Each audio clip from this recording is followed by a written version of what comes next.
మాతృదేవో భవ.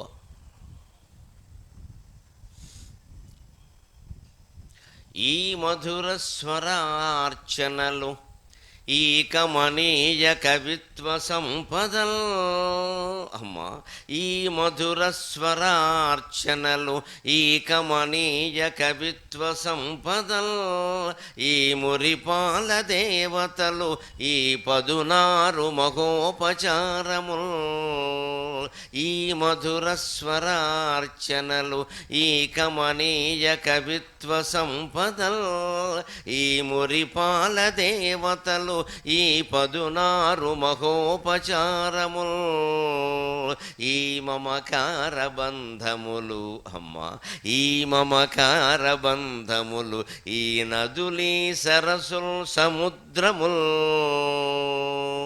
ఈ మధుర స్వరార్చనలు, ఈ కమనీయ కవిత్వ సంపదల్, ఈ మురిపాల దేవతలు, ఈ పదునారు మహోపచారముల్, ఈ మమకార బంధములు, ఈ మమకార బంధములు, ఈ నదులీ సరసుల్ సముద్రముల్, నీ మహనీయ గర్భమున, అమ్మా, నీ మహనీయ గర్భమున నే జనించుటగాదే చేకురెన్.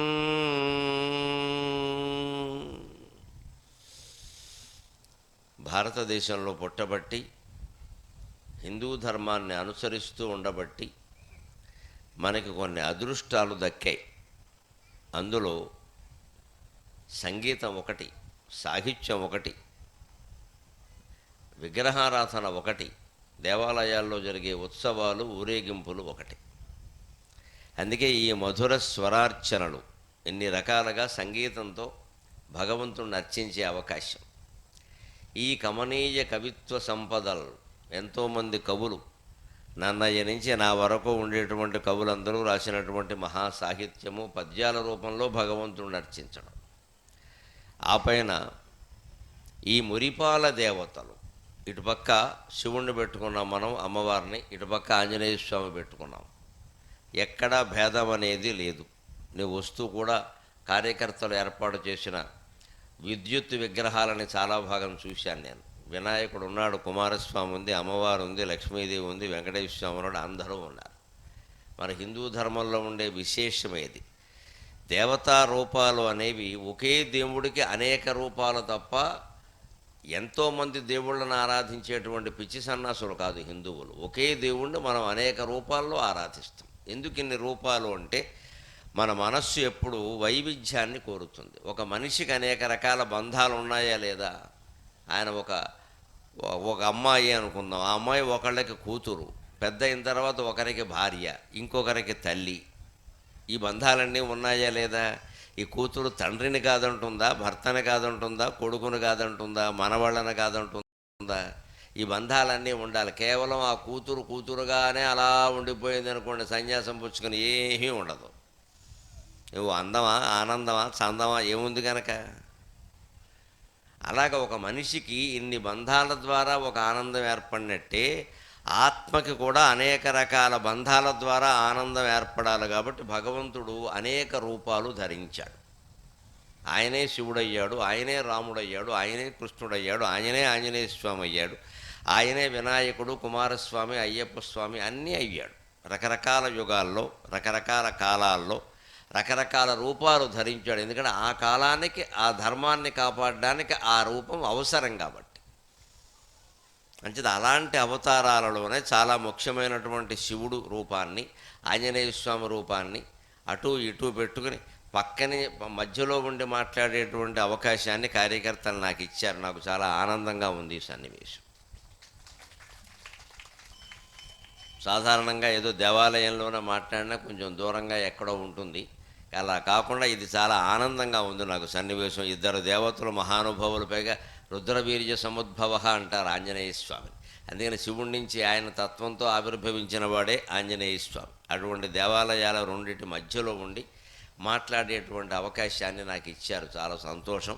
ఇవాళ మనం శివుడే ఆంజనేయుడుగా ఎలా అవతరించాడో, శివతత్వానికి ఆంజనేయ తత్వానికి ఉండే సంబంధం ఏమిటో తెలుసుకునే ప్రయత్నం చేద్దాం.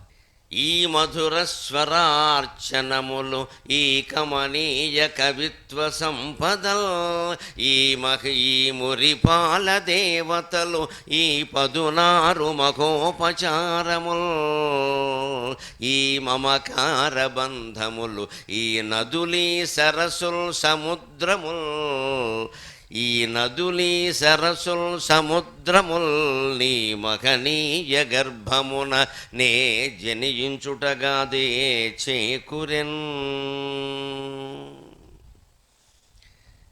ఇన్ని రకాల దేవతలు, ఈ దేవతలకు ఇన్ని రకాల అర్చనలు, ఇన్ని రకాల సంగీతాలు, ఇన్ని రకాల సాహిత్యాలు, ఇన్ని రకాల మమకార బంధాలు, అంతెందుకు ఈ నదులు, ఈ చెరువులు, ఈ సముద్రాలు, ఇవన్నీ భారతదేశంలో పుట్టడం వల్లనే మనకి సహజమైన వారసత్వంగా లభించాయి. అంచేతను పల్లెటూళ్ళలో మాట్లాడుతున్నాను కాబట్టి చెబుతున్నాను. చెరువులని, కాలువలని, కుంటలని అన్నిటినీ కాపాడుకోవాలి. చిన్న చిన్న చలమలని అన్నిటినీ కాపాడుకోవాలి. ఎంత చిన్న నీటి వనరు ఉన్నా దాన్ని కాపాడుకోవాలి. అవన్నీ మొత్తం ఎండబెట్టేసి రకరకాల కట్టడాలన్నీ కట్టేసి పూర్తిగా మంచినీళ్ళు కావాలంటే మళ్ళీ విజయవాడ నుంచో గుంటూరు నుంచో సీసాల్లో తెచ్చుకోవడం అనే దరిద్రం వచ్చింది ఇక్కడ. చాలా పల్లెటూళ్ళలో ఇదే ఇబ్బంది. ఇది లేకుండా మన నీటి వనరులన్నింటినీ మనం కాపాడుకోవాలి. ఆ నీరు సేవిస్తే మనలో మమకారం పెరుగుతుంది, అహంకారం తగ్గుతుంది. పూర్వం ఒక నానుడు ఉండేది, ఏమయ్యా ఈ మధ్య ఒంట్లో బాగోలేదన్నావు, బాగుందా అంటే గోదావరి నీళ్లు పడ్డాయిరా, కృష్ణా నీళ్లు పడ్డాయిరా అనేవాళ్ళు. అంటే గోదావరి నీళ్ళు కానీ కృష్ణా నీళ్ళు కానీ కడుపులో పడితే ఆరోగ్యాలు బాగుంటాయి, అనారోగ్యాలు తగ్గుతాయి అని నమ్మకం. అలా అనేవారు పాపం. ఈ నదులు, ఈ రెండు నదులు లేని చోట ఉండేవాళ్ళు అందరూ ఏమనేవారంటే, ఆరోగ్యం బాగుందా, ఈ మధ్య బాగోలేదన్నావు కదా అంటే, గోదావరి నీళ్లు పడ్డాయి, కృష్ణా నీళ్లు పడ్డాయి, అందుకని బాగుంది అనేవారు. ఇవాళ ఆ గోదావరి నీళ్ళకి కృష్ణా నీళ్ళకి ఆ యోగ్యత ఉందా? కడుపులో పడితే లేని అనారోగ్యాలు వచ్చేలా ఉంది పరిస్థితి. ఎందుకంటే నదీ తీరాల్లో ఫ్యాక్టరీలు కట్టి, కర్మాగారాలు కట్టి వాటి బాపత వ్యర్థ రసాయనాలన్నీ నదుల్లోకి వదిలేస్తున్నారు. గోదావరి పరిస్థితి అంతే, కృష్ణా పరిస్థితి అంతే. విపరీతంగా దానికి అనుమతులు ఇచ్చేస్తున్నారు. వాళ్ళు ఏమీ వ్యర్థ పదార్థాలను ఏం చేయాలో వాళ్ళు ఏం చేయడంలో వాళ్ళు డబ్బు ఖర్చు ఎందుకని ఊరుకుని శుభ్రంగా నదిలో కలిపేస్తున్నారు. అంతేకాదు ఇంకా చెబితే ఇబ్బందిగా ఉంటుంది కానీ చెప్పక తప్పదు. పట్టణాలకు సంబంధించిన డ్రైనేజీ, అన్ని రకాల డ్రైనేజీ మలమూత్ర వ్యర్థాలు సైతం నదుల్లో కలిపేస్తున్నారు. నేరుగా అందరూ చూసేలా కలిపితే బాగుండదు కాబట్టి పట్టుకుంటారని దూరంగా పట్టుకెళ్ళి ఎక్కడో కలిపేస్తున్నారు, అది నదిలోకే వస్తుంది. ఏ నది నీళ్లు ఈవేళ మనం తాగడానికి కాదండి, స్నానం చేయడానికి కూడా వీలుగా లేవు. నదులు, చెరువులు, కాలువలు ఎప్పుడైతే కోల్పోయావో మన మనస్సులో తడి కూడా ఆరిపోయింది. నది అంటే తడి, కాలువ అంటే తడి, చెరువు అంటే తడి. ఆ నీళ్లు లేనప్పుడు ఎలా ఉంటుంది, మనస్సు కూడా ఎండిపోయింది. అందుకని మన మనస్సులో మమకారాలు కూడా ఏం లేవు. పిల్లల్ని తీసుకెళ్ళి 3 ఏళ్ళు రాకుండా హాస్టల్లో బారేస్తున్నాం. పెద్దాళ్ళకి మనకి 30 ఏళ్ళు వచ్చాక, వాళ్ళకి 60 ఏళ్ళు వచ్చాక పెద్దాళ్ళని తీసుకెళ్ళి ఓల్డేజ్ హోమ్లో బారేసాం. ఇద్దరు ఉన్నాం ఇంట్లో, మొగుడు పెళ్ళం, వాళ్ళు కూడా కొట్టుకు చూస్తున్నారు. వాళ్ళు ఏమో సామరస్యంగా ఏం లేరు. మీకు జీవితాలు ఎందుకో అర్థం కాదు. అక్కడి నుంచి ప్రతిదానికి నోము, వ్రతము, తీర్థము, యాత్ర, పుణ్యం అని మొదలెట్టం. ఎక్కడ అసలు ఈ తగాదాలు ఎందుకు వస్తున్నాయో మనిషి ఆలోచించట్లా. ఇది పోవడం ఎలాగా అని ఆలోచిస్తున్నాడు. కానీ మమకారమే ఉంటే ఇన్ని రకాల తగాదాలు రావు. అసలు పెద్దవాళ్ళని ఇంట్లోంచి పంపం, పిల్లల్ని ఇంట్లోంచి పంపం. మన పిల్లలకి 6 సంవత్సరాలు వచ్చే వరకు మనమే చదువు చెప్పుకోవాలి. పూర్వం అలాగే ఉండేది వ్యవస్థ. మేమెవరము కూడా ఇక్కడ, నా వయస్సు కలిగిన వాళ్ళు ఎవరూ కూడా 5 ఏళ్ళు రాకుండా బళ్ళోకి వెళ్ళేది. అసలు 5 ఏళ్ళు దాటాక 6వ ఏళ్ళలో ప్రవేశించాక పలక పట్టుకునేవారు. అప్పుడు ఆ పలక మళ్ళీ ఓ ఏడాది పాటు సరిపోయేది. పలకకుండా కూర్చోవడమే. తర్వాత అప్పుడు పుస్తకం. ఇప్పుడు 2.5 ఏళ్ళు దాటగానే ఇంకా బళ్ళో వేయలా అని పక్క వాళ్ళు అడుగుతున్నారు మనల్ని.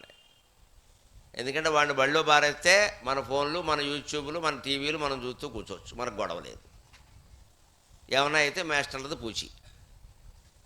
వాళ్ళు ఏం చేస్తున్నారు, చక్కగా ఇంకా బాగా పిండి వసూలు చేస్తున్నారు డబ్బులు. మీకు పిల్లలకి పట్టణాల్లో స్కూల్స్ ఉంటాయి, మంచి పెద్ద పెద్ద నగరాల్లో. గుర్రపు సారీ నేర్పుతాం, క్రికెట్ నేర్పుతాం, ఒలింపిక్స్ గేమ్స్ నేర్పుతాం, చదువు తప్ప అన్నీ నేర్పుతారండి. ఒడ్డు ఉన్న కుర్రాడ గుర్రపు సారీ ఎందుకు పని లేక? ఊళ్ళో గాడిత్తంతే ఏం చేయాలో తెలియదు వీడికి, గుర్రపుసారి నేర్చుకుంటాట. పల్లెటూళ్ళు తిరిగేవాడికి గాడిత్తంతే ఏం చేయాలి, దాన్ని గోకుండా ఉంటే అది తనకుండా ఉంటుంది, వీడు గోకుతాడు పనిగట్టుకుని తంతుంది. గాడిత్తంతే ఏం చేయాలో తెలియదు, కానీ గుర్రపుసారి నేర్పుతాం. హార్స్ రైడింగ్ అని ఎవడో విజయవాడ సెంటర్లో బోర్డు ఎట్టగానే హార్స్ రైడింగ్లో చేర్చే మా వాడిని అంటాడు. ఇక్కడ దానికి ₹1,00,000 వసూలు చేస్తాడు వాడు. వీడికి ఇంట్లో సంసారం ఎలా రైడింగ్ చేసుకోవాలో తెలియదు, ఇక్కడ హార్స్ రైడింగ్ చేస్తాడు. ఈ మోజుల నుంచే బయటపడి మన ప్రాచీన సంస్కృతిని సంప్రదాయాన్ని కాపాడుకోవడానికి ప్రతి ఊళ్ళోనూ ఒక దేవాలయాన్ని కట్టి ఆ దేవాలయంలో దేవుడి యొక్క తత్వాన్ని తెలుసుకుని మన జీవితానికి అన్వయించుకుని ఆచరణలో పెట్టమని చెప్పడానికే ఈ ప్రవచనం. అందుకే ఇది శివాంజనేయ తత్వం. ఏమిటి శివుడికి ఆంజనేయుడికి సంబంధం? శివుడు ఆంజనేయుడిగా పుట్టవలసిన అవసరం ఎందుకు వచ్చింది అంటే, శివుడు ఒకసారి కైలాసంలో కూర్చొని ధ్యానం చేస్తున్నట్ట. ఆ ధ్యానంలో మునిగిపోయి అమ్మవారితో కూడా మాట్లాడకుండా నిశ్శబ్దంగా ఉంటే అమ్మవారికి అనుమానం వచ్చింది. భర్త పక్కనే ఉండి మాట్లాడకపోతే ఆడాళ్ళకి మంటెత్తిపోదో. ఇప్పుడు భార్యలు కూడా అలాగే తయారయ్యారు. చక్కగా వీరో ఫోను వారో ఫోను పట్టుకుని ఎవరి ఫోన్లో వారు ఉన్నారు. నమశివాయ, ఇంక గొడవ లేదు. రాముడికి పెళ్ళయ్యే ఒకటే, ఆంజనేయ స్వామి పెళ్ళిగాక ఒకటే, అంతా ఒకలేగా ఉన్నాం ఇక్కడ. పూర్వం అలా ఉండేది కాదు, కేవలం కబుర్లు కబుర్లు కబుర్లే ఉండేవి ఎంతసేపు. ఈ ఇంటికి మధ్యలో పిట్టగోడని ఉండేది. పిట్టగోడ అంటే అర్థం ఏంటంటే, ఈ వైపు పిట్ట ఆ వైపు పిట్ట ఉండి 3 గంటలు మాట్లాడుకుంటారు, అందుకే పిట్టగోడ. వీళ్ళిద్దరూ ఎప్పుడు అక్కడి నుంచి బెంచి తీస్తారు అంటే వారి మొగుడో వీరి మొగుడో రావాలి, ఇక జాలే లోపలికి వెళ్ళి అన్నారు, అప్పుడు వస్తారు ఇక్కడ. మీరు వేసుకోవచ్చు అక్కడ గుడెరుగు మీద రాజకీయాలు, మేము మాట్లాడకూడదేంటి అని ఒక చొరక వేసే పెడుతుంది. ఇప్పుడు మామూలుగా ఏం వెళదాం, అయిపోయింది అక్కడ మంగళహారతి అయిపోయింది. వారు అన్నారు వీరు అన్నారు. మీరు గుడెరుగు మీద ఏమైనా దేశ సేవ చేసేరేంటి? లేనిపోని రాజకీయాలు ఇక్కడ, మేము మాట్లాడకూడదా? మీరు మాట్లాడాలో వెళ్ళండి అంటాడు అంతే 3 గంటలు. కానీ ఇదంతా సుత్తే కావచ్చు, అనవసరపు విషయాలు కావచ్చు. కానీ దానివల్ల పెరిగిన అనుబంధం ఏమిటంటే, పక్కింటి వాళ్ళ బాధలన్నీ ఈ పక్కింటి వాళ్ళు పట్టించుకునేవారండి. వారికి ఏదైనా అప్పు కావాలంటే ఇచ్చేవారు. వారి ఇంటికి చుట్టాలు వస్తే వీళ్ళింటో వండి పంపించేవారు. వీలు కాకపోతే వాళ్ళ ఇంట్లో ఏదైనా అనుకోనిది ఏదైనా జరిగితే వాళ్ళు వండుకోలేరు కాబట్టి ఇక్కడే వండి అక్కడ ఇచ్చేవారు. ఇంత అనుబంధాలు ఉండేవి. మాట్లాడుకుంటే మాట్లాడుకున్నారు, తప్పే ఉంది. ఇప్పుడు మాత్రం మాట్లాడుకోవట్లేదా? ఎక్కడో ఫోన్లో అమెరికాలో ఉన్నవాడితో గంట మాట్లాడడం కంటే పక్కింటి వాడితో మాట్లాడడం మంచిది కదండి. మనకి ఏదైనా ఆపద వస్తే ఏ కులమైనా ఏ మతమైనా ఎవరైనా పక్కింటి వాళ్ళు వస్తారు, కానీ అమెరికా వాళ్ళు వస్తారా? మన అమ్మాయి అక్కడ ఉండో చూస్తుందా? రావాలంటే 2 రోజులు పడుతుంది, అది కూడా టికెట్ దొరకాలి. అదే పక్కింటి వాళ్ళు అయితే వెంటనే వస్తారు. అందుకే నేను మా హైదరాబాద్లో కూడా చెబుతూ ఉంటాను, ఎప్పుడు అపార్ట్మెంట్లో మీ ఎదురుగా ఎవరు ఉంటున్నారో వారే మీకు తమ్ముడు, వారే మీకు చెల్లెలు, వారితో మాట్లాడండి ముందు. ఎంతసేపు పుట్టింటికో అత్తింటికో స్నేహితుడికో ఫోన్లు చేసి మాట్లాడటం కాదు. మీరు ఏదో 102 అనే అపార్ట్మెంట్లో ఉంటున్నారు, మీ ఎదురుగా 101 ఉంది, వాడే మనకి దేవుడు 101 అంతే. ఎందుకంటే ఏదైనా ఇబ్బంది వస్తే తలుపు కొడితే వెంటనే పలుకుతాడు. 108 అంబులెన్స్ వస్తుందో రాదు, కానీ 101 వాడు వచ్చేస్తాడు, ఎదురుగా ఉన్నాడు కదా. మరి వాళ్ళ ఇంట్లో మనకు ఏదో శుభకార్యం వచ్చింది, పెళ్ళి, మనం కాస్త ఏదో సాయం చేసామనుకోండి, వాళ్ళు చేయాల్సిన సాయాలు ఏమున్నాయి, డబ్బులు ఇస్తే అన్ని పనులు అవుతున్నాయి. కానీ ఏదో మాట వరుసకి ఏమైనా పని కావాలంటే పిన్ని గారిని ఒకసారి అడిగితే, అయ్యో అమ్మాయి ఎంత మంచిదోనమ్మ వచ్చి అడిగిందని ఆవిడ సంతోషిస్తుంది. ఇంత చేసి మనం చేసే సాయం ఏం లేదు. ఆవిడ పెళ్లి బట్టల సెలక్షన్ కోసం కూడా రమ్మంటుంది, మనకు ఆనందం కూడాను, సరదాగా పెడతాం. మనం ఏం డబ్బులు ఇవ్వక్కర్లేదు కదా, శుభ్రంగా ఏసీ కార్లో కూర్చోబెడతారు, తీసుకెడతారు, అందులో అంచు కంచు పంచు అన్నీ చూడొచ్చు. ఇంకా ఎంపిక చేసిపోయాక నన్ను తీసుకెళ్ళింది ఎవడని చెప్పుకోవచ్చు. కానీ ఇది గొప్ప చెప్పినా ఏం చేసినా సరే ఇదంతా అనుబంధమేనండి. ఏదో ఒక రకమైన అనుబంధం. మనుషులు అన్నాక అవసరాలు ఉంటాయి, అవసరాలు లేకుండా అనుబంధాలు ఎలా ఉంటాయి? అవసరం ఉండాలి. జీవితం అనేది ఒక అవసరం. ఆ అవసరంలో ఎంతోమందితో అనుబంధం. అలాగా పరమేశ్వరుడు ధ్యానం చేస్తూ ఉంటే పార్వతీదేవి పావుగంట చూసింది, అరగంట చూసింది, గంట చూసింది, స్మార్ట్ ఫోన్ చేతిలో ఉందేమో అని చూసింది. లేదు, ఏం చేస్తున్నాడు ఈయన, ఎవరిని ధ్యానం చేస్తున్నాడు అని కాసేపటి కళ్ళు విప్పగానే, మీరే దేవుడు కదండి, మీరే దేవుడిని ధ్యానం చేస్తున్నారు అంటే వెంటనే శివుడు అద్భుతమైన మాట చెప్పాడమ్మా. శ్రీరామ రామ రామేతి రమే రామే మనోరమే సహస్రనామతస్తుల్యం రామనామవరానని. శ్రీరామ రామ రామేతి రమే రామే మనోరమే. మనోరమే, నా మనస్సును రమింపజేసేవో పార్వతి.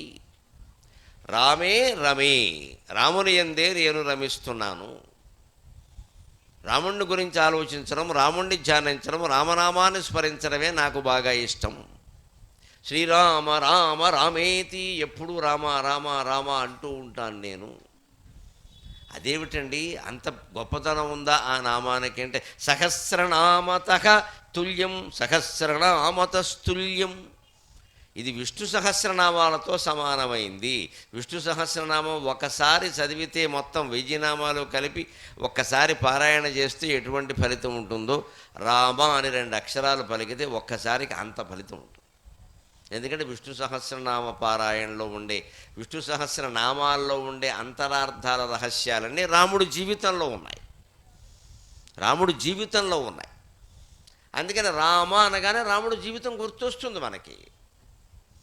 ఆ జీవితంలో ఆయన పడిన కష్టాలు, ఆయన భయపడినవి, బాధపడినవి, భయం తొలగినవి, బాధ తొలగినవి, కోపపడినవి, కోపం తొలగినవి, అలాగా రకరకాలుగా ఆవేశం వచ్చినవి, ఆవేశం తొలగినవి, ధర్మానికి పరీక్ష ఏర్పడినవి, అన్ని ఘట్టాలు గుర్తొస్తాయి. విష్ణు సహస్రంలో అవే ఉన్నాయి. భయకృత్ భయనాశనక, సహస్రార్చిసప్తజిహ్వసప్తయుధా సప్తవాహనక అమూర్తిరనఘోచించో భయకృత్ భయనాశనక.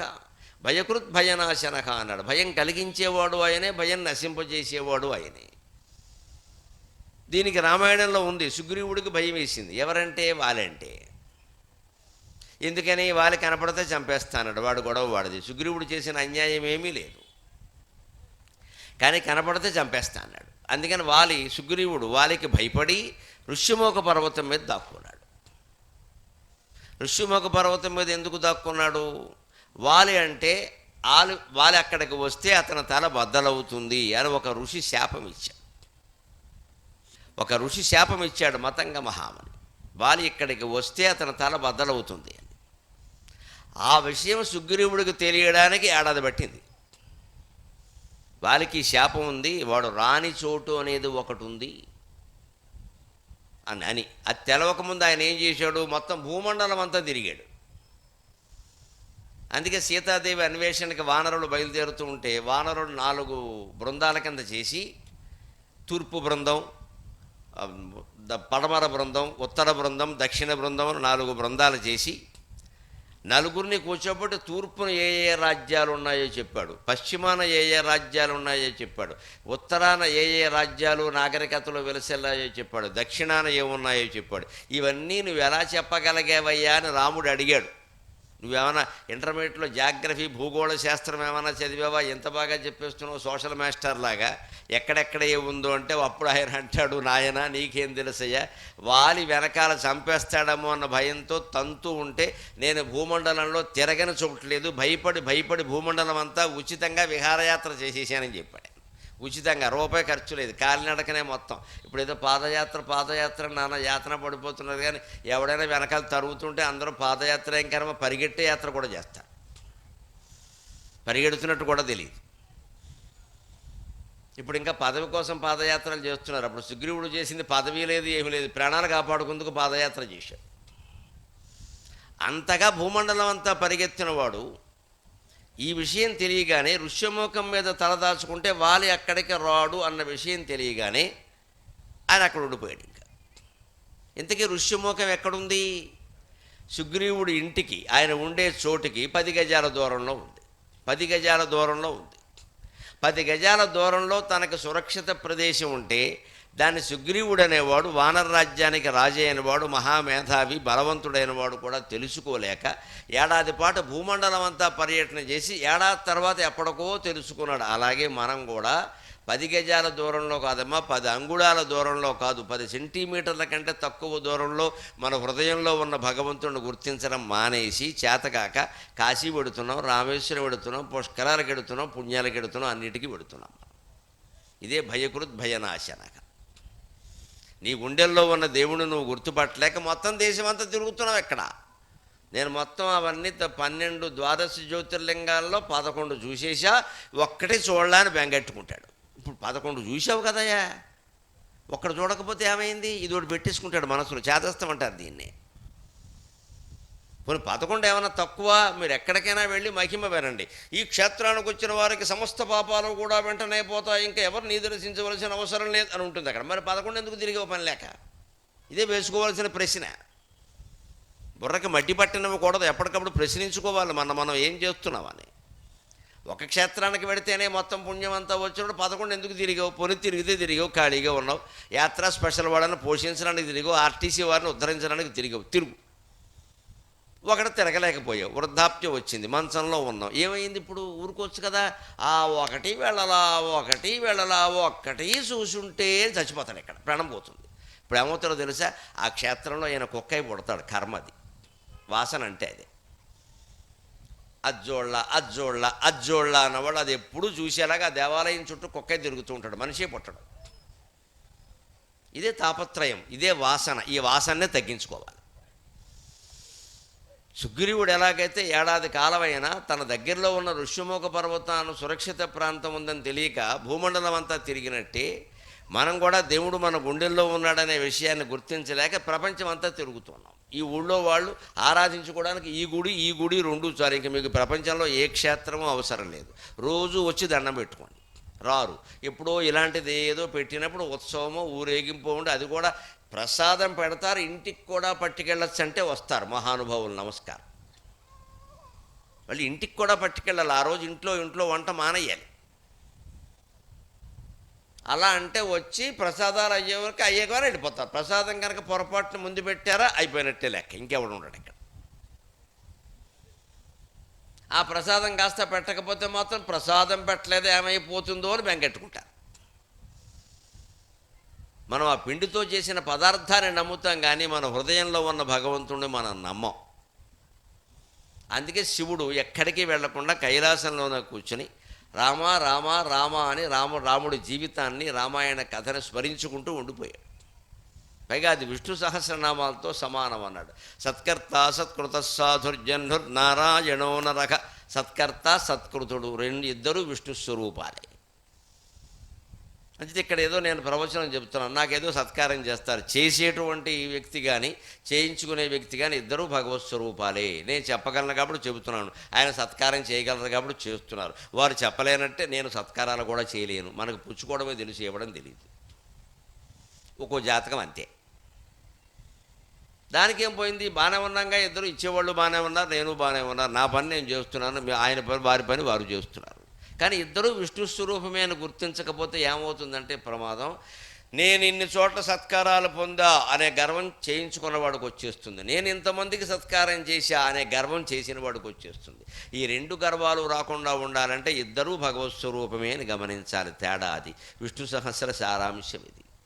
అది అర్థమైతే విశ్వం విష్ణు వషట్కారో భూత భవ్యభవత్ ప్రభువు, విశ్వమంతా విష్ణువే అన్నది అర్థమవుతుంది. విశ్వమంతా విష్ణువే, చెప్పేవాడు విష్ణువే, వినేవాడు విష్ణువే, మధ్యలో లేచేవాడు విష్ణువే, మళ్ళీ కూర్చున్నవాడు విష్ణువే. కానీ ఎవరి పని వారు చేయాలి. అంతా విష్ణువే కదా నోరు మూసి కూర్చోకూడదు. అంతా విష్ణువే కదా నోరు మూసి కూర్చోకూడదు. వెనకడుకో సన్యాసి గారు, అద్వైత సన్యాసి గారు శిష్యుడికి బోధిస్తూనో, అబ్బాయి అంతా మిథ్య, జగన్మిథ్య, బ్రహ్మసత్యం జగన్మిథ్య, కనపడుతున్నదంతా మిథ్య, దేన్ని పట్టించుకోకుండా అంతా మిథ్య అన్నట్ట. ఈయనకి ఇది బాగా పట్టింది. కొందరు చెప్పిన దాన్ని ఎలా ఆలోచిస్తారంటే ముక్కస్య ముక్కార్థగా అని ఆలోచిస్తారు, సూక్ష్మం తెలుసుకోరు. ఈయన శిష్యుడు కూడా సన్యాసం పుచ్చుకున్నాడు.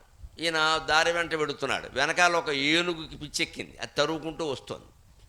ఆ ఏనుగు మీద మామటివాడు ఉన్నాడు, బాబు మా ఏనుగు అనుకోకుండా పిచ్చెక్కింది, తప్పుకోండి అని హెచ్చరిస్తున్నాడు. కానీ ఈ కుర్ర సన్యాసి ఏమనుకున్నట్ట, మా గురువుగారు అంతా మిథ్య అని చెప్పాడు, ఆ ఏనుగు మిథ్య, నేను మిథ్య, అన్నీ మిథ్య అని మాట్లాడకుండా ఊరుకున్నట్టు. అది వచ్చి తొండంతో తిప్పి తిరగేసి కొట్టింది. మొత్తం ఎముకలన్నీ విరిగిపోయి ఆర్థోపెడిక్ ఆసుపత్రిలో పడ్డాడు. అప్పుడు గురువుగారు వచ్చారు చూడడానికి. గురువుగారు వచ్చాక ఏమయ్యా ఇలా అయింది అంటే, మీరే అన్నారు కదండి అంతా మిథ్య అని, ఏనుగు కూడా మిథ్యే కదా, అందుకని ఏనుగు నేనెందుకు తప్పుకోవాలని ఉండిపోయానండి, మరిగా మిథ్య కాదనుకుంటానండి, అది చేసే పని చేసింది అన్నాడు. అప్పుడు గురువుగారు అన్నట్టు అమ్మాయి కూడా, నేను ఏనుగు ఒకటే మిథ్య అని చెప్పాను, ఏనుగు మీద ఉన్న మావటివాడు కూడా మిథ్యే కదా, వాడు హెచ్చరిక చేశాడు కదా, నువ్వు దాన్ని పట్టించుకోవాలి కదా, తప్పుకోమని చెప్పాడు కదా, వాడు విష్ణువే కదా, అంతా భగవంతుడే, ఏనుగు విష్ణువైతే మావటివాడు భగవంతుడు విష్ణువే కదా, హెచ్చరిక కూడా విష్ణువే కదా, నీ శరీరం కూడా విష్ణువే కదా, ఆసుపత్రి కూడా విష్ణువే కదా, ఏ పని ఆ పని చెయ్యాలి కదయా అని చెప్పాట. ఇది తత్వాన్ని గ్రహించే విధానం. అంతా ఒక్కటే, అంతా ఒక్కటే అంటే ఎవరి పని వారు చేయొద్దని కాదు. యజమాని యజమానే, నౌకరు నౌకరే.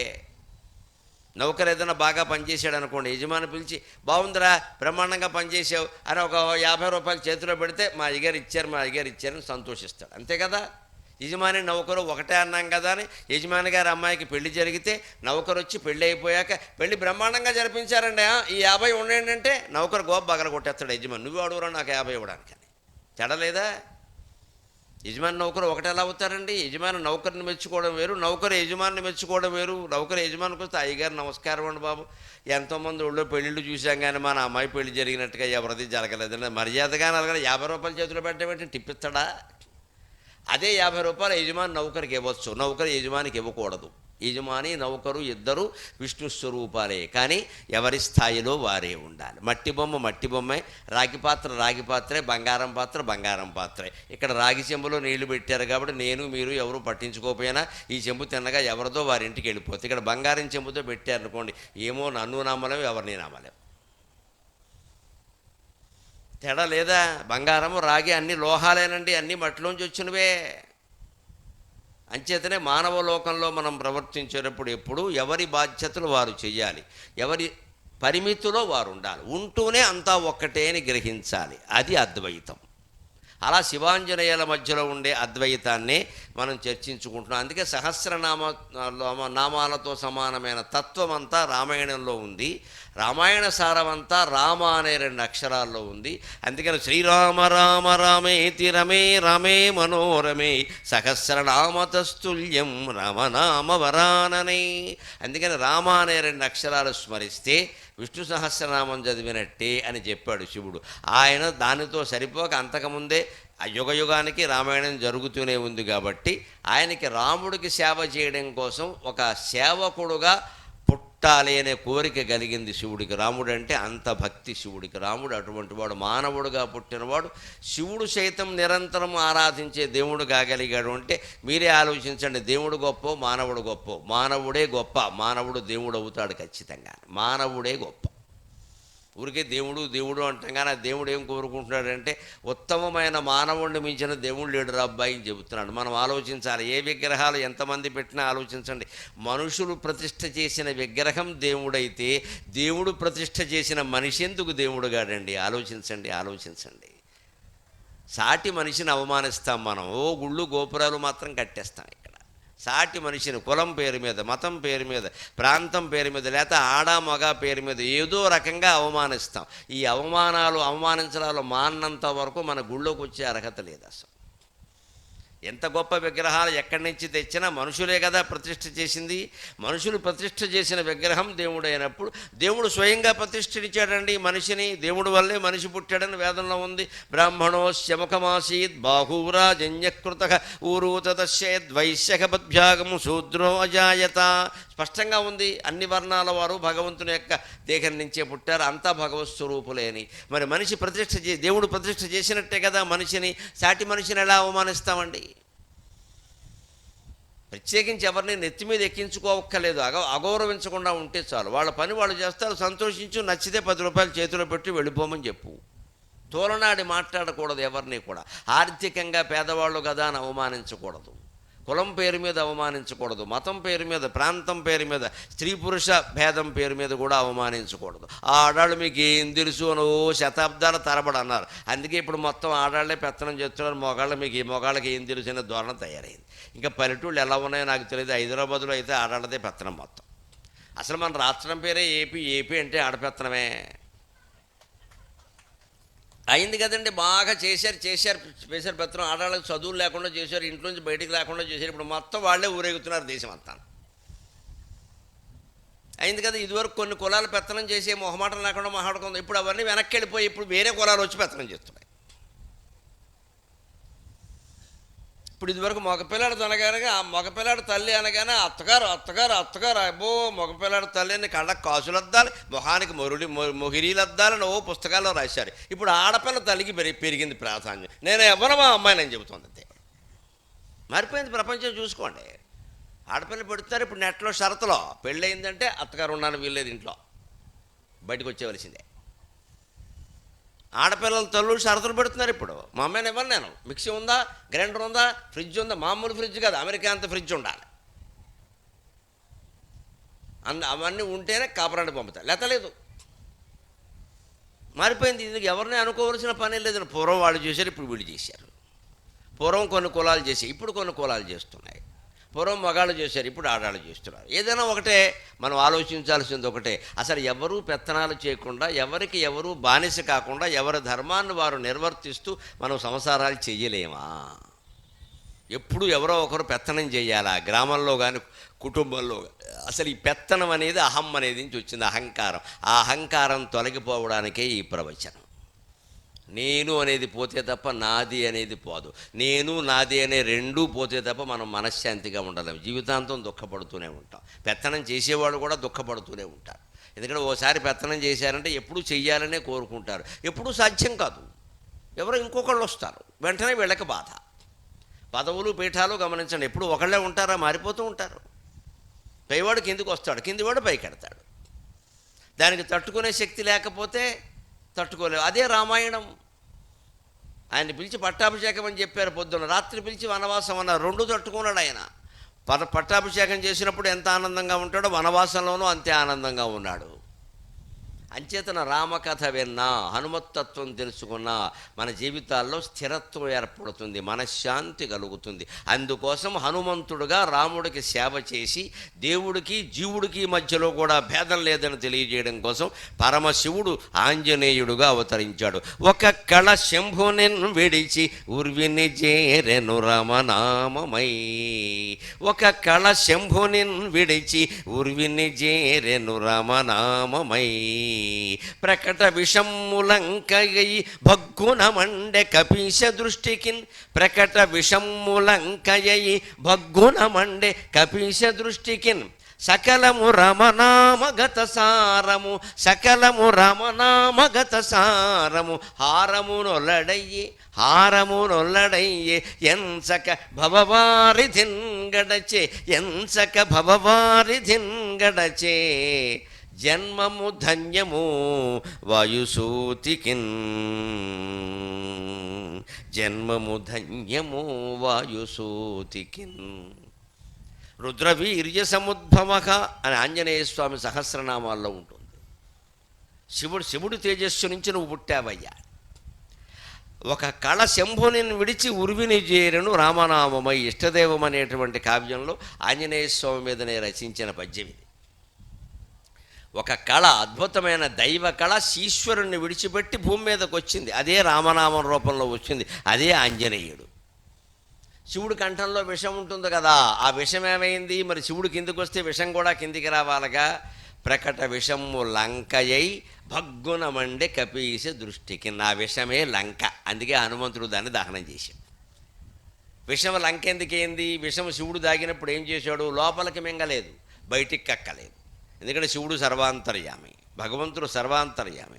ఆయనకి లోపల లోకాలు ఉన్నాయి, బయట లోకాలు ఉన్నాయి. నిజానికి లోపలికి మింగితే లోపల లోకాలు దగ్ధమైపోతాయి, బయటికి మింగితే బయటికి కక్కితే బయటి లోకాలు దగ్ధమవుతాయి. అంచేత బయటికి కక్కకుండా లోపలికి మింగకుండా కంఠంలోనే విషాన్ని దాచిన మహానుభావుడు పరమశివుడు. ఆయనకి మనం దండం పెట్టుకుంటాం. ఎప్పటికీ జీవితాల్లో ఓ సామెత ఉంది చూడండి, ఒకడు గురించి చెబుతా, పాపం దుఃఖమమ్మ మెంగలేక అక్కలేక చచ్చిపోతున్నాడంట. అదే విషయం. ఎవరైనా జీవితంలో కుటుంబంలో ఇబ్బందులు ఏవో ఉంటే బయటికి చెప్పుకోలేడు, బాధ పడక తప్పదు. ఎందుకంటే బయటికి చెప్పుకునేవాడు ఎవడో ఒకడికి చెప్పుకుంటాడు, ఆరుస్తాడు తీరుస్తాడు, కనీసం ఓదార్పైనా చేస్తాడు. మరి చెప్పుకోలేడు. నిజమేనమ్మా, ఇప్పటికీ ఆడవాళ్ళకి ఏదైనా కష్టం వస్తే ఇంకో ఆడవాళ్ళతో మొహమాటం పడకుండా చెప్పేస్తారో, తేడా ఏముండదు. ఎవరు దొరకకపోతే పని మనిషితో చెప్పేస్తారో నమశివాయ. ఎవరు దొరకలేదనక పని మనిషి వస్తుంది పొద్దున్నే, అక్కడ కొంచెం దిగాలుగా మొహం వేసి కూర్చుంటారు. కూర్చోగానే ఈ పని మనిషి ఏం చేస్తుంది? తిన్నగా ఉండక దానికి పని ఎగ్గొట్టడం కావాలి కదా. అందుకని ఏమమ్మా అలా ఉన్నావు అంటుంది. ఇక్కడ ఏం చెప్తామే మీ అయ్యగారు అంటూ చెప్పేస్తుంది. ఇక్కడ మొత్తం వెళ్ళిపోయింది సినిమా. ఆవిడేం చేస్తుంది, ఆవిడేమో చేస్తుంది ఏంటి, మా ఆయన అంతేనమ్మా, ఆడదే పుట్టాం పడక తప్పదమ్మా. ఇదో ఓదార్పు యాత్ర. దీనివల్ల ఆమె ఏంటంటే 4 గిన్నెలు మనకు తెలియకుండా కడగకుండా పక్కనెట్టేసింది. తొలిచేయడం అంటారు కదా, కడగడం వేరు, తొలిచేయడం వేరు. అంటే నీళ్లు పోసి పక్కనెట్టేసింది ఈ గొడవలు. మొగాడు బతుకంటే తెలుసునమ్మా, ఒక మొగాడికైనా చెప్తున్నా, వీడు అనుభవించలేడు, ఆవిడకి చెప్పలేడు. ఇంటూ భార్య వల్ల పిల్లల వల్ల ఏదో వచ్చిందనుకో, ఎవడైనా ఫ్రెండ్కి చెప్పాడు అనుకో, మొగాడవే రౌతుని బట్టి గుర్రం చూసుకోవాలి సరిగ్గా అని వీడినే అంటాడు వాడు. ఇంట్లో పరిష్కారము చేయలేడు, బయటికి చెప్పలేడు. పిల్లల విషయం చెప్పినా సరే, పోనీ మా పిల్లడితో ఇలా ఉందే ఇబ్బంది అని పక్కానికి చెప్పాడు అనుకో, నేనైతే నా చెదకొట్టేసేవాడిని అంటాడు. వీడు ఏం చేయడో తెలియదు నిజంగాను, చెప్పేస్తారు ఇక్కడ. అంచేత మొగాడు బాధ ఏంటంటే శివుడిలాగే మెంగలేడు, కక్కలేడు. ఎప్పుడు కొన్ని రకాల విషయాలని విషంలాగే మనం బయటికి కక్కలేము, లోపలికి మింగలేము. సరిగ్గా శివుడికి బయటికి చెప్పలేని, కక్కలేని, లోపలికి మింగలేని విషయమే రావణాసురుడు భక్తి లంక. ఎందుకంటే వాడు భక్తుడు, మహాభక్తుడు, మామూలు భక్తుడు కాదు. అద్భుతమైన స్తోత్రాలు రచించాడు శివుడి మీద. ఆయన పొంగిపోయేలా చేశాడు. ఇంకా అటువంటి స్తోత్రాలు ఇంకెవరు రాయలేదండి రావణాసురుడి మీద. శివుడి మీద రావణ బ్రహ్మ రచించినటువంటి స్తోత్రాలు, ఆయన చేసిన స్తోత్రాలు, ఆయన చేసిన తపస్సు ఎవ్వరూ చేయలేదండి. సహస్రలోచన ప్రభృత్య శేషలోకశేఖర ప్రసూన ధూళి ధోరణి విధూసరాంఘ్రిపీఠ భూ భుజంగరాజమాలయ నిబద్ధ జాట జోటక శ్రియైచిరాయ జాయతాం చకోరబంధుశేఖర లలాట చత్వరజ్వల ధనంజయ స్ఫులింగ నిపీత పంచసాయకం నమన్నిలింపనాయకం సుధామయూఖలేఖయ విరాజమాన శేఖరం మకాకపాలి సంపదే శిరోజటాలమస్తునక కరాలపాల పట్టికా ధగద్ధగద్ధగజ్వల ధనంజయ ఆకుతీకృత ప్రచండ పంచసాయకే ధరాధరేంద్ర నందిని కుచగ్రచిత్రపత్రక ప్రకల్పనైక శిల్పిని త్రిలోచనే రతిర్మమ నవీన మేఘమండలి నిరుద్ధ దుర్ధర స్ఫురత్కుహూ నిశీధినీతమ ప్రబంధబద్ధ కంధరక నిలింప నిర్జరీధర స్తనోతు కృత్తి సింధురక కళానిధాన బంధుర శ్రియం జగద్ధురంధరక జయత్వదభ్ర విభ్రమ మద్భుజంగమశ్వసత్ వినిర్గమ క్రమ స్ఫురత్ కరాల పాలహవ్యవాట్ ధిమిధ్వనన్ మృదంగ తుంగ మంగళ ధ్వనిక్రమ ప్రవర్తిత ప్రచండ తాండవక శివక.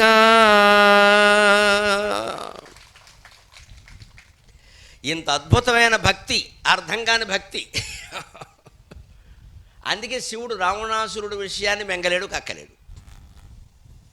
వాడు దుర్మార్గుడే, సీతాదేవి విషయంలో అన్యాయమే చేశాడు. శిక్షిద్దామా అంటే భక్తుడైపోయాడు, శిక్షించకుండా వదిలేద్దామా అంటే ధర్మం. ఆ ఇల్లాలు నానాయాతన పడింది. ఇదే భగవంతుడికి బాధ. అందుకని శివుడు పంతం బట్టి ఇలాంటి వాళ్ళు పుడతారు రాక్షసులు, వీళ్ళేమో తపస్సులు చేస్తారు, వరాలు అడుగుతారు, అక్కడికి వెళ్ళి దుర్మార్గాలు చేస్తారు. మళ్ళీ మా బావగారు నారాయణమూర్తికి పెద్ద పని, ఆయన అవతరించాలి, దశావతారాల్లో ఏదో ఒకటి పుట్టి వీళ్ళందరినీ సంహరించాలి. ఆయన ఎప్పుడు మా ఇంటికి వచ్చినప్పుడు నన్ను అంటూ ఉంటాడు, బావా నువ్వు అందరికీ వరాలు ఇస్తూ ఉంటావు, నేను అందరి కోసం అవతారాలు ఎత్తడానికి చచ్చిపోతున్నాను, ఇక్కడ చేపై పుట్టాను, కప్పై పుట్టాను, వరాహమై పుట్టాను, ఇంకెన్ని పుట్టుకలు పుట్టమంటామని అడుగుతాడు నన్ను. ఏం చేద్దాం, మాకు తప్పదు కదా అని రామావతారం యొక్క విశిష్టతను గమనించి రాముడికి సేవ చేయడం కోసం తనకి విషంగా మారిన లంకని దగ్ధం చేయడానికి నిశ్చయించుకొని శివుడు ఆంజనేయుడిగా జన్మించాడండి. అందుకని శివుడే ఆంజనేయుడు. ప్రకట విషమ్ములంకయై భగ్గునమండె కపీశ దృష్టికిన్ సకలము రామనామగత సారము. అంతా ఆంజనేయుని జీవితం ఎలాంటిదంటే రామనామ గత సారము. రామనామం ఉంటే చాలు, ఇంకేం అక్కల. ఆంజనేయుని జీవితం నుంచి మనం గ్రహించవలసినవి రెండు: కర్తవ్యం, స్మర్తవ్యం. ఆయన ఎంతసేపు ఆయన కర్తవ్యం ఏదో ఆయన చేశాడు, అనవసర పనుల్లో వేలు పెట్టలేదు. ఆ కర్తవ్యం ఒక్కటి చేయడం అయిపోగానే ఓ మూల కూర్చుని బండ మీద రామ్ రామ్ రామ్ రామ్ అంటూ కూర్చున్నాడు. మనం కూడా జీవితంలో అలాగే ఉండాలి, అనవసరపు విషయాల్లో వేలు పెట్టద్దు. మన కర్తవ్యాలు కొన్ని ఉంటాయి, ఇంట బయట కూడా తప్పనిసరిగా చేయాల్సిన పనులు అవే చెయ్యాలి. అంతకుమించి ఏదైనా అవసరం అనిపిస్తే అవతల వాళ్ళ అవసరం కోసం చేయాలి, మన కోసం కాదు. వాళ్ళు సుఖపడతారు కదా, మనకేం ప్రయోజనం లేకపోయినా వాళ్ళు సుఖంగా ఉంటారు కదా, ఉపకారం కదా, చేద్దామని చేయొచ్చు. అంతకుమించి మన పెత్తనం కోసమో అహంకారం కోసమో పనులు చేయకూడదు. సముద్రాన్ని దాటమని జాంబవంతుడు వచ్చి అడిగే వరకు నేను దాటతాను అని హనుమంతుడు అనలేదు. పని చేసేవాడు మాట్లాడేవాడు పనిచేయడు. లోకంలో ఎప్పుడూ లెక్కేది. బాగా పనిచేస్తున్నాడంటే వాడికి మాట్లాడే సమయం ఉండదు, మాట్లాడు. ఎవరైనా మాట్లాడితే కూడా ఊరుకోవయా పని చేసుకోవాలంటాడు. ఏమీ పని లేనివాడే అరుగుల మీద కూర్చుని అరుగులు అరిగిపోయేలాగా ఉపన్యాసాలు ఇస్తాడు. వీడిని మళ్ళీ పనికి కానీ పిలిచామంటే మాత్రం పనికిరాడు, అసలు పనికి మళ్ళీ వాడు అయిపోతాడు. అంచేది ఎప్పుడు మాట్లాడేవాడు పని చేసేవాడు మాట్లాడు. ఎక్కువ మాడుతున్నాడంటే వాడు పని చేయడు. ఎక్కువ పనిలో ఉన్నాడంటే వాడిని మనం ఇబ్బంది పెట్టకూడదు, వాడి పని వాడిని చేసుకొని వాడు విశ్రాంతి తీసుకుంటే చాలు. హనుమంతుడి తత్వం ఏమిటంటే చెప్పిన పని చేస్తాడు, అవసరమైన పని. మిగిలిన సమయం అంతా రామ్ రామ్ రామ్ రామ్ శ్రీరామ రామ రామేతు శ్రీరామ రామ రామేతు శ్రీరామ రామ రామేతు అంతే. అంటే ఏం చేస్తున్నాడో తెలుసో ఒక రహస్యం.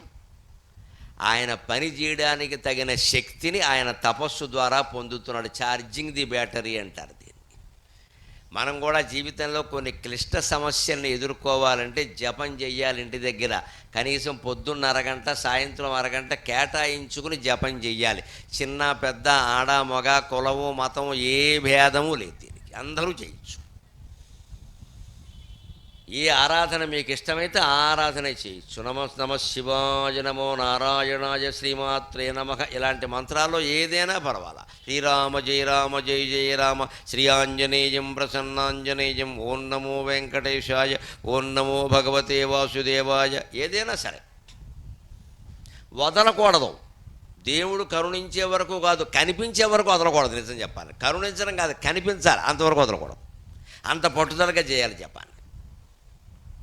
అలాగ హనుమంతుడు ఎప్పటికప్పుడు జపం చేయడం ద్వారా శక్తిని పొంది ఆ శక్తితోనే సముద్రాన్ని దాటాడు.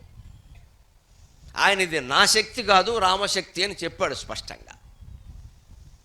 అంచేత ఆయన జీవితం నుంచి మనం గ్రహించవలసింది అది. ఒక కళ శంభునిన్ విడిచి ఉర్విని చేరెను రామనామమై ప్రకట విషములంకయ్యి భగ్గున మండే కపీశ దృష్టికి. అందుకే శివుడు తన మింగలేక కక్కలేక బాధపడుతున్న విషానికి లంక అనే రూపం ఇచ్చి దాన్ని హనుమంతుడి రూపంలో దగ్ధం చేసి మారేశాడు. ఇక్కడ భక్తుడు కావడం వల్ల మొహమాటానికి ఏం అనలేడు. ఏమనకుండా ఊరుకుందామంటే వాడు పాడు పనులన్నీ చేస్తున్నాడు. కైలాసం మీద కూడా దండెత్తాడు వాడు, ఎవరిని వదిలిపెట్టలేదు. సకలము రామనామగత సారం, ఎప్పుడూ రామనామాన్ని నమ్ముకున్నాడు ఆంజనేయ స్వామి. అంతేకాదు హారమునొల్లడయ్యే. మనం కట్నాలు కానుకల గురించి ఎంతో ఆశపడతాం. మనం పెళ్ళికి వచ్చేవాళ్ళు బోళ్ళు బహుమతులు పట్టుకొస్తారు. మళ్ళీ అది చాలక మనం వాళ్ళకి రిటర్న్ గిఫ్ట్ అని కొత్తతోటి మొదలెట్టారు. మా పెళ్ళిళ్ళలో ఎప్పుడూ ఇది లేదు. ఇది ఈ మధ్యన వచ్చింది కొత్తగా, ఓ 10 ఏళ్ల బట్టి. ఇదో పెద్ద ఖర్చు. ఆడపిల్ల పెళ్లి చేసేవాడికి ఇదో పెద్ద ఖర్చు. ఇది కన్యాదాతకి రిటర్న్ గిఫ్ట్ అట. విచిత్రాలన్నీ మొదలుపెట్టి ఆస్తులు పాడు చేసుకుంటున్నామండి. ఇలాగే 10 లక్షల్లో అయిపోయే పెళ్ళిని 10 కోట్లు ఖర్చు పెడుతున్నాం వేళ. పోనీ కోటికి ఒక్క ఏడాదైనా కాపురం చేస్తారనే గ్యారంటీ లేదు. అన్నీ గొడవలే. పైగా ఈ కోట్ల వల్లే గొడవలు. ఈ కోట్ల వల్లే ఇన్ని కోట్లు ఖర్చు పెట్టకుండా ఉంటే, ఇన్ని కోట్లు కట్టవేయకుండా ఉంటే గొడవ ఉండదండి. ఎవరి పని వాళ్ళు చేసుకుంటారు. ఓ విపరీతంగా బాజా భజంత్రులు మోగించేసేసి మొత్తం ఊరంతా పందిరేసేసి ఖర్చు పెట్టేసాం. ఇక్కడ ఈ అహంకారం బాగా పట్టేసింది అమ్మాయికి అబ్బాయికి కూడా. మా బాబు ఇంత అని. ఇక అక్కడి నుంచి నీ బాబు ఎంత అంటే నీ బాబు ఎంత తగాదా మొదలైంది. నువ్వెంత పెట్టావు, ఏం పెట్టకుండా ఉంటే గొడవలేదు కదా. అందుకే ఆలోచించాలి. రిటర్న్ గిఫ్ట్ ఏమిటండి? అర్థం లేకుండా వచ్చిన వాళ్ళు వస్తారు, భోజనం పెట్టి పంపిస్తాం. రిటర్న్ గిఫ్ట్ ఏమిటి? పైగా దీనికి మళ్ళీ కొత్తగా కనిపెట్టింది ఏమిటంటే శుభలేఖ ఇచ్చినప్పుడే గిఫ్ట్ కూడా ఇచ్చేస్తున్నారు. నమశివ ఇంకెళ్ళక్కర్లేదు, పెళ్ళికి గొడవలేదు, వచ్చేసింది. సుఖమైన ఉపాయం. శుభలేఖతో పాటు ఇస్తున్నారు. ఇక్కడేమో తెలియదు, హైదరాబాద్లో అంతే. శుభలేఖ పట్టుకొచ్చి గిఫ్ట్ కూడా పట్టుకొస్తారు. ఇదేమిటండి అంటే మళ్ళీ అప్పుడు హడావుల్లో ఇవ్వలేం అంటే నాకు అనిపించింది, వెళ్ళకపోయినా పర్వాలేదు అబ్బాయి గిఫ్ట్ లోపల పెట్టేసుకొచ్చి. ఇక్కడ హాజరేసుకుంటారేంటి ఏమన్నా? అలా ఇవ్వకూడదండి. అనవసరపు ఖర్చులన్నీ మనం పెంచుకుని అప్పుల పాలై ఈఎంఐలు అంటూ ఒకటి దొరికే కాబట్టి ప్రతిదానికి బ్యాంకులోనే పెట్టి చివరికి ఏడుస్తూ కూర్చుంటాం. ఇక్కడ ఈ ఖర్చులే తగ్గించుకోవాలి. కాపురం సక్రమంగా సాగాలంటే దంపతుల మధ్య అవగాహన ఉండాలంటే ఆర్థికం అనేది ఎప్పుడు ఒక ఇబ్బంది కాకూడదు. అంటే దానికి ప్రాధాన్యం ఇయ్యద్దు అసలు. అప్పుడే కాపురాలు నిలబడతాయి. ఆర్థికం ఒక్కటే ఎంతసేపు చూస్తున్నాం. రాముడు సీత అవి చూడలేదు. ఆంజనేయుడి జీవితంలో ఎక్కడ డబ్బుకి ఏ ప్రాధాన్యం ఇవ్వలేదు. ఇంత కష్టపడి సముద్రం దాటి లంకలో అంతా అర్ధరాత్రి అంతా వెతికి సీతాదేవి ఎక్కడుందో తెలుసుకుని రాక్షస సంహారం కూడా చేసి లంకనంతా దగించి వస్తే హనుమంతుడికి రాముడు ఇచ్చింది ఏమిటో తెలుసా అమ్మా? ఏకైకస్యోపకారస్య ప్రాణాం దాస్యామి తే కపే. రామాయణంలో ఉంటుంది అద్భుతమైన మాట. హారమునొల్లడయ్యే అంటే అర్థం అదే. ఎందుకంటే ఈయన పట్టాభిషేకం అయిన తర్వాత రామ పట్టాభిషేకం అయ్యాక రాముల వారు సీతాదేవి అంతా కూర్చున్నారు, ఆనందంగా ఉన్నారు కదా. అందరికీ బహుమతులు ఇస్తున్నట్ట కపి సైన్యానికి. సుగ్రీవుడు అందరూ చాలామంది అంగదుడు, సుషేనుడు, నలుడు, నీలుడు, మైందుడు, ద్వివిధుడు ఎంతమంది ఉన్నారు. అందులో ప్రముఖుల్ని లెక్క పెట్టినా 1000 మంది వెళ్తారు. ప్రముఖులు అందరినీ లెక్క పెడితే 1,00,000 మంది వెళ్తారు. పోనీ ఏదో ఇద్దాం, మనం రాజులం అయ్యాం కదా, ఇవ్వాలి కదా అని అందరికీ బహుమతులు ఇస్తున్నట్ట. ఇస్తూ విచిత్రంగానో హనుమంతుడికి ఏమి ఇవ్వలేదు. హనుమంతుడు అసలు అడిగేవాడు కాదు కదా. ఆయన అలా ఓ పక్కన రామ్ రామ్ అనుకుంటూ కూర్చున్నాడు ఆయన. మరి హనుమంతుడు ఊరుకున్న సీతాదేవి ఊరుకుంటుందా? దూరీకృత సీతార్తి. హనుమత్ పంచరత్న స్తోత్రంలో శంకరాచార్య చెబుతారు హనుమంతుడు ఎటువంటి వాడు అంటే దూరీకృత సీతార్తి ప్రకటీకృత రామ వైభవ స్ఫూర్తి దారిత దశముఖ కీర్తి పురతో మమ భాతు హనుమతో మూర్తి అంటారు ఆయన. దూరీకృత సీతార్తి, సీతాదేవి ఆర్తిని దూరం చేసిన మహానుభావుడు. ప్రకటీకృత రామ వైభవ స్ఫూర్తి, రామస్ఫూర్తిని, రామాయణ స్ఫూర్తిని ప్రపంచమంతా చాటించిన మహానుభావుడు. దారిత దశముఖ కీర్తి, రావణాసురుడు ఉండేటువంటి పేరు ప్రతిష్టల్ని మంట కలిపేసిన మహానుభావుడు. నిజంగానే మంట కలిపేశాడు దహనం చేసేసి. అంటే దుర్మార్గాన్ని దహనం చేశాడు, సన్మార్గానికి పట్టం కట్టాడు. అది హనుమంతుడి యొక్క చరిత్ర. మనం దాన్ని ఆదర్శంగా తీసుకోవాలి. పొరతో మమ భాతు హనుమతో మూర్తి. అటువంటి హనుమద్మూర్తి ఆంజనేయ స్వామి నాకు ఎదురుగా కనపడునుగాక అన్నాడు శంకరాచార్య స్వామి. అదిగో ఎదురుగా కనపడుతున్నాడు, మీరు దండం పెట్టుకుంటే ఈ భావంలో ఉండాలి. అంచేత సీతాదేవి ఆర్తిని దూరం చేశాడు కదా. ఆయనకి ఏ బహుమతి ఇవ్వకుండా సుగ్రీవుడికి, మైందుడికి, ద్వివిధుడికి అందరికీ ఇస్తుంటే సీతాదేవికి బాధ కలిగింది. రాముడు పక్కనే కూర్చుందిగా, ఇలా మోకాల మీద ఓసారి ఇలా అంది, ఏమండి ఏమిటి హనుమంతుడికి ఏమి ఇవ్వట్లేదంటే పాపం ఆయన అన్నట్ట, ఏమి ఇవ్వాలో తోచట్లేదు నాకు, ఏమి ఇవ్వమంటావు, ఏమి సరిపోతుంది ఆయనకి? ఆయనకి ఇవ్వదగింది ఏముంది మన దగ్గర? ఇప్పుడు మన రాజ్యం అంతా పట్టుకెళ్ళి హనుమంతుడికి ఇచ్చినా నాకు అక్కర్లేదంటాడు, ఏం చేయమంటావు? ఏమివ్వను, ఆయనకి ఇవ్వదగింది ఏముంది? వీళ్ళందరి శ్రమని లెక్క కట్టచ్చు. హనుమంతుడు శ్రమని ఎక్కడ లెక్క కడతాం అంటే నా మాట వినండి, నా మాట వినండి అంటే నువ్వే ఇచ్చుకో అన్నాడు ఆయన. నీకు బోల్డ్ ఉందిగా, నువ్వు ఇచ్చుకో, నీ సొంత అకౌంట్ ఉంది కదా, స్వైపింగ్ కార్డు కూడా ఉంది కదా, క్రెడిట్ కార్డు ఇచ్చుకో అన్నాడు. అమ్మవారు ఏం చేసింది, వెంటనే తన మెడలో ఉండే అద్భుతమైన హారాన్ని తీసి హనుమంతుడికి ఇచ్చింది. హనుమంతుడు దాన్ని తీసుకుని ఉండ పిండి చేసి పారేసి వెతుకుతున్నాడు. ఎందుకయ్యా వెతుకుతున్నావు అంటే ఇందులో ఎక్కడైనా రామనామం ఉందేమో అని వెతుకుతున్నాను అన్నాడు. ఇటువంటి వాడికి ఎవడేమెత్తాడండి?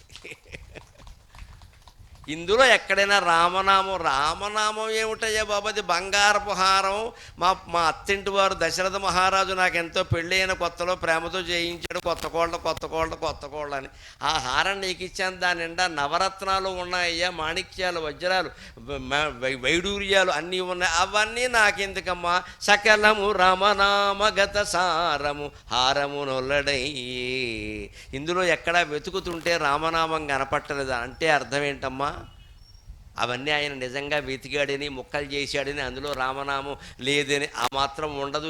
బంగారపు ఉండలో రామ అనే అక్షరాలు ఉండవని ఆయనకి తెలియదా? డబ్బు బాగా పెరిగిందంటే దేవుడు నీకు దొరకడు, దాని అర్థం అది. బంగారపు హారాన్ని చీల్చేసిన, పగిల్చేసిన, ముక్కలు చేసిన రామనామం కనపడలేదంటే అర్థం మన ఇంట్లో డబ్బు కానీ బంగారం కానీ విపరీతంగా పెరిగిందంటే దేవుడు వెంటనే అక్కడి నుంచి మారిపోతాడు. డబ్బు బాగా పెరిగింది అంటే దేవుడు విగ్రహానికి దుమ్ము పట్టినట్టే గుర్తుపెట్టుకోవాలి. దేవుడు విగ్రహానికి దుమ్ము పడితే దులిపేసుకుంటాం కదా, వెంటనే అలా ఉండనీయం కదా.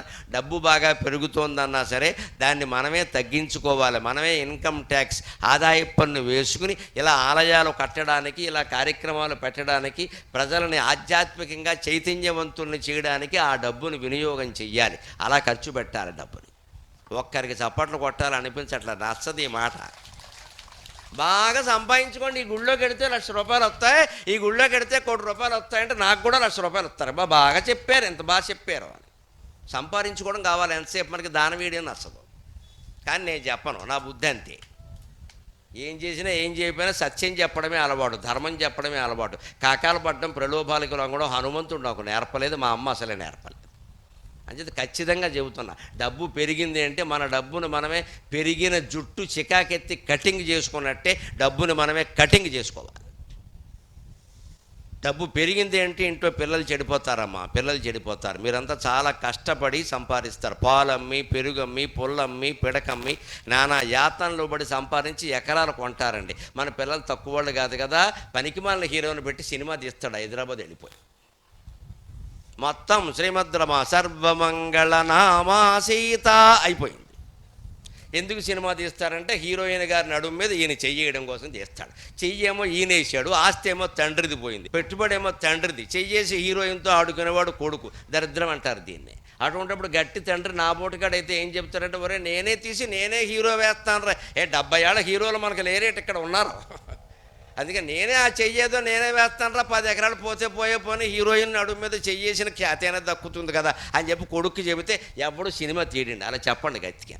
దెబ్బకి ఇంట్లో ఆడది వచ్చేస్తుంది అడ్డంగా, వద్దు మీరు చేయొద్దు, నేను వాడికి నచ్చ చెబుతాను, ఎందుకంటే సంసారం కూలిపోతుంది ఇక్కడ. అందుకని వెంటనే భార్య వచ్చి కొడుకు చెబుతుంది బుద్ధి, నువ్వు ఊరుకోరు అబ్బాయి, మీ నాన్న వేషాలు వేస్తున్నారండి. ఇది సమాధానం చెప్పాలి. అందుకని ఏమోనండి పిల్లల్ని ఏమో కంట్రోల్ చేస్తా, ఎవరు చేస్తావు ఇక్కడ, చెయ్యాలి. చేయకపోతే అలాగా సంసారం మారిపోతుంటే. పల్లెటూళ్ళలో ఉన్న వాళ్ళందరూ నాకు తెలుసండి, కృష్ణా గుంటూరు జిల్లాలో ఎంత కష్టపడ్డారమ్మా. ఇక పెద్ద ఆడవాళ్ళు అందరికీ తెలిసి ఇక్కడ ఉన్నవాళ్ళు ఇవాళంటే జమీందారుల కింద కుర్చీల్లో కూర్చున్నారు ఇక్కడ. కానీ పూర్వం ఎంత కష్టపడ్డారండి. అత్తగారికి సేవ చేశారు, మామగారికి సేవ చేశారు, మరుదులకు చేశారమ్మా. మరుదులకి భర్త తరఫు బంధువులందరికీ ఆడపడుచు కొడుకులు ఇంట్లో పెట్టుకుని చదివించారు ఇక్కడ. నమస్కారం పెట్టాలి ఈ జాతికి, నిజంగా నమస్కారం పెట్టాలి. అందున మహిళలకి ఏ భేదము చూపించలేదండి. మొగుడుకు కాదమ్మా, మొగుడు బంధువులకి, ఆడపడుచు పిల్లలు, తోడలు, మరిది గారి పిల్లలు, అత్తమామలు సరే 90 ఏళ్ళు 100 ఏళ్ళు బతికేవారు. ఆ కాలంలో మంచంలో ఉన్నా సరే సేవ చేసేవారు. అంత కష్టపడి సంపాదించిన ఆస్తుల్ని ఈవేళ రకరకాల పేరు మీద యువతరం తాగి తందనాలాడి పేకాట్లాడి సినిమాలు తీసి నాశనం చేస్తుంటే చూస్తూ ఊరుకుంటామండి. కంట్రోల్ చేయాలి ఖచ్చితంగా. నేను ఇవ్వనని చెప్పాలి ఖచ్చితంగా. వాడు ఏదైనా ఆత్మహత్య చేసుకుంటానంటే నేను అంతకంటే అరగంట ముందే చేసుకుంటాను, నాకు చెప్పని చెప్పాలి. ఆపద్దు, చేసుకో, ఒక అరగంట ముందు నేను చేసుకుంటాను చెప్పి. మనం చేసుకోలేమా ఏంటంటే వాడి బెదిరింపులకు లొంగది. ఇక్కడ ఇంట్లోంచి వెళ్ళిపోతానంటాడు, మంచిది, కూర్చోబెట్టు, భార్యను కూడా మళ్ళీ రాకుండా ఉండడానికి ఎన్ని వేలు కావాలో అడగండి, ఇచ్చేసి పంపించేయండి, గొడవలేదు. మళ్ళీ రావద్దు ఇంకింటికి. ఇలా ఖచ్చితంగా తండ్రి ఉండాలి. నేను మొహమాటం లేకుండా చెప్తాను, తల్లి కాదు. ఆడవాళ్ళు ఇలా ఉండలేరు, వాళ్ళ మమకారాలు కడుపున కన్నారు, వాళ్ళ పరిస్థితులు వేరు. మొగాడు చాలా గట్టిగా నెట్రాట ఎలా ఉంటుందో అలా ఉండాలి మొగాడు. ఇక్కడ ఏంట్రా నువ్వు వాగేది ఇక్కడ అని డబ్బు తగలేస్తుంటే ఊరుకుంటామండి. ఇక్కడ పల్లెటూళ్ళలో మకాములు నచ్చవా? విజయవాడ వెళ్ళిపోతాడు ఒక్కొక్కడు, హైదరాబాద్ వెళ్ళిపోతాడు, అక్కడేదో ఇల్లు తీసుకుంటాడు, అపార్ట్మెంట్ తీసుకుంటాడు, బిజినెస్లు చేస్తాడు. మొత్తం ఇక్కడి నుంచి పెట్టుబడులు పంపాలి. ఇక్కడ ఎక్కడి నుంచి వస్తాయి డబ్బులు? అందుకే ఆస్తులు పెరుగుతున్నాయి, డబ్బులు పెరుగుతున్నాయంటే జాగ్రత్త పడాలి. పల్లెటూళ్ళలో ధార్మిక కార్యక్రమాల కోసం, ఆధ్యాత్మిక చైతన్యం పెంచడం కోసం, ధర్మం, జ్ఞానం, త్యాగం పెంచడం కోసం జమీందారులైన వాళ్ళందరూ ఆ సొమ్ముని సద్వినియోగం చేయాలి ఖచ్చితంగా. దానివల్ల ఏమవుతుంది, ఇప్పుడు 2 ఆలయాలు కట్టారు, ఉత్సవాలు చేస్తున్నారు. ఎంతమందికి పని దొరికిందండి ఆలయ నిర్మాణం కారణంగా?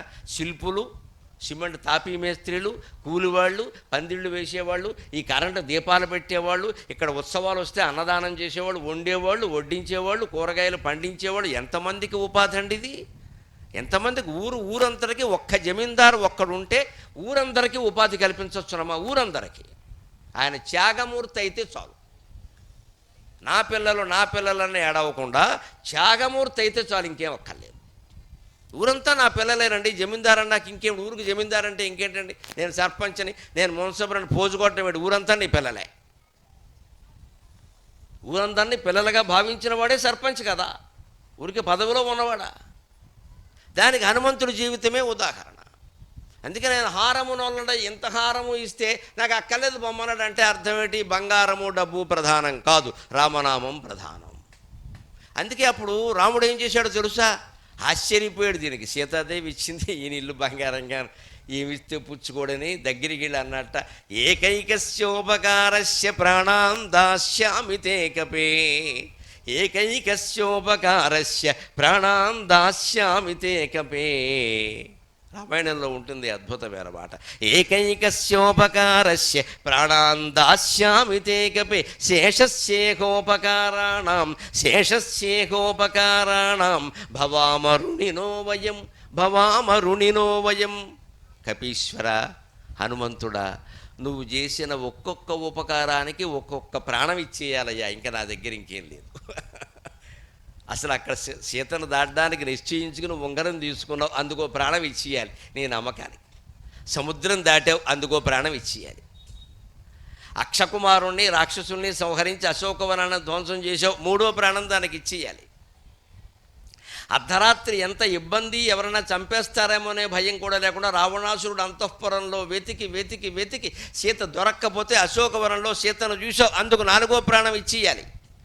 ఆ సీతతో రావణాసురుడు సన్నిధిలో వాడిలా వెళ్ళిన వెంటనే ధైర్యంగా మాట్లాడి ఆవిడ నమ్మించి ఉంగరం ఇచ్చావు, అందుకు ఐదో ప్రాణం ఇచ్చేయాలి. ఇక తర్వాత ఇంకెన్నో చేశావు, లంకా దహనం చేసావు, రాయబారం చేసావు, యుద్ధంలో నాకు ఉపకారం చేసావు, మా తమ్ముడు చచ్చిపోతే బతికించావు సంజీవి పర్వతం తెచ్చి.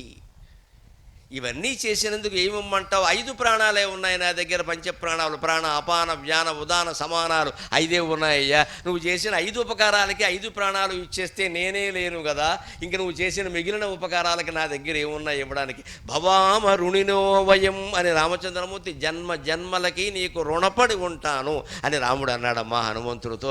అది హనుమంతుడి చరిత్ర. హనుమంతుడు ఎవరికి రూపాయి బాకీ లేడు, అందరూ హనుమంతుడికే బాకీ ఉన్నారు. ఎందుకని ఆయనకి ఏ కోరిక లేదు, బెళ్ళాం బిడ్డలు లేరు, ఏమీ లేదు, బ్రహ్మచారి. బ్రహ్మచారులు చాలామంది ఉంటారండి, లేనిపోని వ్యాపకాలు పెట్టుకుంటారు. బ్రహ్మచారులు సన్యాసులు అయినంత మాత్రాన ఏమీ లేదనుకోకండి. ఈయన సన్యాసం పుచ్చుకుంటాడు, ఎవడో వస్తే జాతకాలు చెబుతూ ఉంటాడు, పెళ్లి సంబంధాలు చూస్తాడు. దేనికి నీ సన్యాసం పని లేక? సన్యాసం అంటే అన్నీ వదిలేయాలి. లేదు, మళ్ళీ ఊళ్ళో వాళ్ళందరితోటి సంబంధాలు పెట్టుకోవడం, అక్కడ కూర్చోవడం, ఇక్కడ కూర్చోవడం, అందరితోటి అనుబంధాలు, వాళ్ళ కష్టాలన్నీ తీరుస్తూ ఉండడం, వాళ్ళకి ఎదురు చెబుతూ ఉండడం, ఇవన్నీ ఉంటే సన్యాసి కాదండి అది. బ్రహ్మచారి అంటే నీ జీవితాన్ని దేశానికి సమర్పణ చేయాలి. ఊరికే కాదు బ్రహ్మచారి. ఇక్కడ పెళ్ళి కాకపోవడం వల్ల బ్రహ్మచారిగా ఉండడం కాదు, దాన్ని అశక్తత్వం అంటారు. అశక్త బ్రహ్మచర్యం. పెళ్ళి కాలేదు కాబట్టి పిల్లనిస్తే రెడీయే, పిల్లని ఇవ్వడానికి సిద్ధంగా ఉన్నా సరే నేను దేశానికి సేవ చేయడానికి బ్రహ్మచారిగా ఉండదలుచుకున్నా అంటే అది నిజమైన బ్రహ్మచర్యం. వారికి దండం పెట్టాలి మరి నిజంగా. అదే హనుమంతుడు. ఆయనే చేసుకుంటే హనుమంతుడు అంత సుందరుడు ఇంకెవరు లేరండి. తరుణారుణముఖ కమలం కరుణారసపూరపూరితాభాంగం. శంకరాచార్య హనుమత్ పంచరత్న స్తోత్రంలో చెబుతారు హనుమంతుడు ఎంత అందంగా ఉంటాడో. తరుణారుణముఖ కమలం కరుణారసపూరపూరితాపాంగం మంజుల మహిమానమంజనాసూనుం మంజులమైన మహిమ కలిగిన అంజనాదేవి కుమారుడు ఎటువంటి వాడంటే ఎర్రదామర పువ్వు వికసించినట్టుగా ఉంటుందట ఆయన ముఖం. కరుణారసపూరపూరితాపాంగం. ఆయన కళ్ళల్లో ఎప్పుడు కంటి కొసల్లో కరుణారసమే ఉంటుందట. అటువంటి హనుమంతుడికి పిల్లనివ్వని వాళ్ళు ఉంటారా? వాళ్ళ వానర జాతుల్లోనే బోళ్ళు మంది ఉంటారు. ఏ జాతి నుంచి అయినా ఇస్తారు. కానీ ఆయన పెళ్లి జోలికి ఎందుకు వెళ్ళలేదు అంటే దేశానికి సేవ చేయాలి, ధర్మానికి సేవ చేయాలి, సమాజానికి సేవ చేయాలంటే మనకి ఈ బంధాలు ఇవి ఉండకూడదు అనుకున్నాడు ఆయన. అందుకే ఆయన అక్కడి నుంచి వచ్చి ఇక్కడ శివుడు ఆంజనేయుడుగా జన్మించాడు. హారము నొల్లడయ్యే ఎంసక భవవారిధిన్ గడచే జన్మము ధన్యము వాయుసూతికిన్. ఆ రకంగా ఆయన దాటింది మామూలు సముద్రాన్ని కాదండి, భవవారిధిన్, జీవితం అనే సముద్రాన్ని దాటాడమ్మా హనుమంతుడు. మనం కూడా ఈ జీవితం అనే సముద్రాన్ని దాటాలి అంటే హనుమంతుడు అనే నౌకను ఆశ్రయించాలి. సముద్రాన్ని దాటాలంటే నౌక ఎక్కుతాం కదా, పడవ సరిపోదు, పెద్ద నౌక కావాలి. సముద్రం అంటే అంతే కదా, అలాగే హనుమంతుడు అంటే పెద్ద నౌక. అందుకని మన జీవిత సముద్రాన్ని దాటడానికి హనుమంతుని చరిత్ర చదవడం, సుందరకాండ చదవడం, దాని నుంచి నేర్చుకోవడం చేస్తే మన జీవితంలో వచ్చే సమస్యల సముద్రాలను చాలా తేలిగ్గా మనం ఎదుర్కోగలం. అది హనుమంతుడి జీవితం. అందుకే సరిగ్గా శివుడే హనుమంతుడుగా పుట్టడం వల్ల రావణాసురుడు కూడా ఆ అనుమానం పడ్డాడండి. అనుమానం వెళ్ళ దానికి ప్రమాణం ఉంది.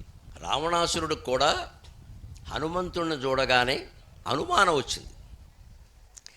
ఈయన ఏదో కైలాసం నుంచి దిగొచ్చినట్టుగా ఉన్నాడేమిటి అని అనుమానం వచ్చింది. అదేం అనుమానం అండి, ఈయన కోతి, హనుమంతుడు కోతి, ఒక వానరుడు కదా. వానరుడు ఎవరు కైలాసంలో ఉండరే, కోతులు కైలాసంలో లేవు కదా. కానీ రావణాసురుడు సభలో బంధించి తీసుకొచ్చిన హనుమంతుడిని చూడగానే ఇలా నిలబడగానే అనుకున్నట్ట కిమేష భగవాన్ నంది భవేత్ సాక్షాదికాగతః, కిమేష భగవాన్ నంది భవేత్ సాక్షాదికాగతః, ఏన శప్తోస్మి కైలాసే మయా సంచాలితే పురా, ఏన శప్తోస్మి కైలాసే మయా సంచాలితే పురా, కిమేష భగవాన్ నంది ఏన్ భవేత్ సాక్షాదికాగతః, ఏన శప్తోస్మి కైలాసే మయా సంచాలితే పురా. హనుమంతుడు సభలో వచ్చి నిలబడితే రావణాసురుడికి చూడగానే ఏమనిపించిందంటే ఈయన ఎవడో నందీశ్వరులా ఉన్నాడేమిటి అనుకున్నట్టు. అదేమిటండి, వానరుడు వానరముఖంతో కనపడుతున్నాడు, కోతిని కోతి అనుకోవాలి, ఎద్దు అనుకోవడం ఏంటి? ఎవడి కర్మఫలం వాడికి తగులుతుందంటే ఇదే. వాడు లోపల నుంచి గుర్తొస్తోంది, నాడులు గుర్తు చేస్తున్నా, నువ్వు ఎవరిని ఇదివరకు ఎవరితో దెబ్బలాడావో ఎవరిని తన్నావో గుర్తు చేసుకో అనేసరికి నందీశ్వరుడు గుర్తొచ్చాడు. అందుకే అంటున్నాడు ఇక్కడ కిమేష భగవాన్ నంది, కొంపదీసి వీడు నందీశ్వరుడు కాదు కదా, అలా కనపడుతున్నాడు ఏమిటి అని. భవేత్ సాక్షాదికాగతః, స్వయంగా కైలాసం నుంచి నందీశ్వరుడే ఇక్కడికి వచ్చినట్టుగా ఉంది. ఆంజనేయుల్లో నందీశ్వరుడు అంశ కనిపించింది. అంటే నందీశ్వరుడు అంటే శివుడేగా, అందుకని శివుడే ఆంజనేయుడు అని రావణుడు ఆశ్చర్యపోయి గుర్తొచ్చింది వాడికి పూర్వం చేసిన పాపం ఏమిటి. ఏన శప్తోస్మి కైలాసే మయా సంచాలితే పురా, ఒకప్పుడు నేను కైలాసాన్ని భక్తితో కుదిపేస్తే శివుడు ప్రత్యక్షం కావట్లేదని కైలాసాన్ని పట్టుకుని కుదిపేస్తే అప్పుడు నందీశ్వరుడు వచ్చి మా కైలాసాన్ని కుదిపేస్తావా అని శపించాడే, నన్ను కోప్పడ్డాడే, నేను వాడితో దెబ్బలాడానే, ఆ నందీశ్వరుడు కాదు కదా అన్నట్ట. అప్పుడు కైలాసాన్ని ఇలా కుదిపేయగానే నందీశ్వరుడు వచ్చి ఎవడరా నువ్వు, రాక్షసాధముడివి, శివపార్వతులు ఉండే కొండను కదుపుతావా, నా బలమేమిటో నీకు తెలుసా అనేసరికి రావణాసుడికి వచ్చి కోపం వచ్చి ఏమన్నాడు అంటే, ఊరుకా కోతి మొఖంలా ఉన్నా నువ్వు మాట్లాడటం అన్నాడు. ఎద్దు కోతి మొఖంలా కనపడటం ఏంటండి, ఇదే బుద్ధి భ్రమ అంటే. ఆ నోటమ్మట ఏం వస్తుందో తెలియదు వాడికి. అందుకని కోతి మొఖంలా ఉన్నా నువ్వు మాట్లాడటమే అన్నాడు. వాడు అన్నాడు అయితే కోతి మొఖాలే నీ ప్రాణం తీస్తాయన్నాడు. అది సమస్య ఇక్కడ. ఇప్పుడు కోతి మొఖంలా ఉన్నామన్న మాట ఎందుకు వచ్చిందండి? ఇప్పుడు మనిషి నచ్చకపోతే మనిషిని ఇంకోలా అనగానే కోతి అంటే, పోనీ ఎద్దు ఆయన నందీశ్వరుడు అంటే ఎద్దునేమనాలి, ఎద్దులా మనిషేమనాలి. అయితే ఎద్దు నీకు బుద్ధి లేదన్నా, ఎద్దును పట్టుకుని కోత అనడం ఏమిటి? వెనకడికి ఏదో ఐఏఎస్ పరీక్షకి ఏదో ఇంటర్వ్యూ పెట్టారట. ఇప్పుడు కొత్త వాళ్ళకి కొన్ని విషయాలు తెలియవు కదా, అందుకని అక్కడ వైలిన్ పెట్టారట, వైలిన్ వీణ పెట్టారట, వీణ ఇప్పుడు కొంతమంది తెలియకపోవచ్చు. అందుకని వీణ చూడగానే ఇది ఏమిటి అని అడిగారట అభ్యర్థిని. వైలిన్ అన్నట్ట. వెంటనే 2 మార్కులు నీకు కట్టానట. ఎందుకంటే ఒకటి వీణ తెలియనందుకు, 2 వైలిన్ కూడా తెలియనందుకు అన్నట్టు. నీకు వీణకి వైలిన్కి భేదం లేదు, నీకు తెలియకపోతే తెలియదని చెప్పాలి. వైలిన్ నేను ఎలా చెబుతావు వీణను పట్టుకుని అంటే వైలిన్ కూడా ఎలా ఉంటుందో నీకు తెలియదు అనమాట. అంచేది ఎద్దుని నువ్వు తిడితే ఎద్దు అను, కోతి అంటున్నావంటే కోతి ఎలా ఉంటుందో కూడా నీకు తెలియదు అనమాట. అందుకని నందీశ్వరుడు కోపం వచ్చి నన్ను కోతి ముఖం అంటావా, కోతి ముఖాలే నీ ప్రాణాలు తీస్తాయి. కోతి ముఖం అనాలని వాడికి ఎందుకు అనిపించి తెలుసా? అదే బుద్ధి కర్మానుసారిని. మనం అనుభవించవలసిన కర్మలు కొన్ని తప్పనిసరి అయినప్పుడు మన బుద్ధి వికట బుద్ధిగా పనిచేసి రాకూడని మాటలన్నీ నోటంబడి వస్తూ ఉంటాయి. వీడు బ్రహ్మదేవుడు గురించి తపస్సు చేసినప్పుడు ఆయన వరం కోరుకోరా అబ్బాయి అంటే, నరవానరులు తప్ప ఎవరి వల్ల నాకు చావుండడానికి వీలు లేదు అని. మరి ఈ 2 సెక్షన్లు ఎందుకు మినహాయించాడో తెలియదు. వీళ్ళకి ఓటు హక్కు లేదేమో నాకు అర్థం కాదు. నరవానరులు తప్ప ఎవరి వల్ల నాకు చావుండడానికి వీలు లేదంటే వీళ్ళు వానరుల్ని లోకువు కట్టాడు. ఎవరిని లోకువు కట్టడానికి వీలు లేదు అక్కడ. మనం రక్తబీజుడు అనే రాక్షసుడు ఉండేవాడు పూర్వం. వాడేం కోరాడు, ఆడవాళ్ళ వల్ల తప్పితే ఇంకెవరైనా నన్ను ఆడది నీకు లోకుగా ఉందా, ఆడదాన్ని తప్ప ఇంకెవరి వల్ల నాకు మరణం లేకుండా ఇవ్వమన్నాడు. మరి ఆడదంటే ఆడాళ్ళని ఏం చేస్తారులే అన్నాడు. అంతే కదా. అంటే ఏం చేయాలి, అందరూ కలిసి అమ్మవారి దగ్గరికి వెళ్ళారు. ఓ కనకదుర్గాదేవి ఆవిర్భవించే జనకర జనారే ఆడి బారేసింది ఆట. అంచేత నువ్వు ఎవరిని లోకు చేయడానికి వీల్లేదండి అక్కడ. మన సంస్కృతిలో గొప్పతనమే అది. నువ్వు ఎవరిని లోకువు చేసినా ఆ రూపంలోనే భగవంతుడు వచ్చి శిక్షిస్తారంతే. ఆడాళ్ళు ఏం చేస్తారండి అన్నాడు రక్తబీజుడు. వెంటనే అమ్మవారు స్త్రీ రూపమే ధరించింది. దక్షాయణి ధనుజ శిక్షా విధౌ వికృత దీక్షా మనోహర గణ భిక్షాశినో నటన వీక్ష వినోదముఖి దక్షాధ్వర ప్రకరణ వీక్షాం విధేహి మయి దక్ష స్వకీయ జనపక్ష విపక్ష విముఖి యక్షేష సేవిత నిరాక్షేప శక్తి జయ లక్షావధాన కలనా యంకాకరే వపుషి కంకాళ రక్త పుషి కంకాది పక్షి విషయే త్వం కామనామయసి కిం కారణం హృదయ పంకారి మేఘి గిరిజాం శంకాశిలా నిశిత టంకాయమాన పద సంకాశమాన సుమనో ఝంకారి భృంగత తిమంకానుపేత శశి సంకాశ వక్త్ర కమలాం.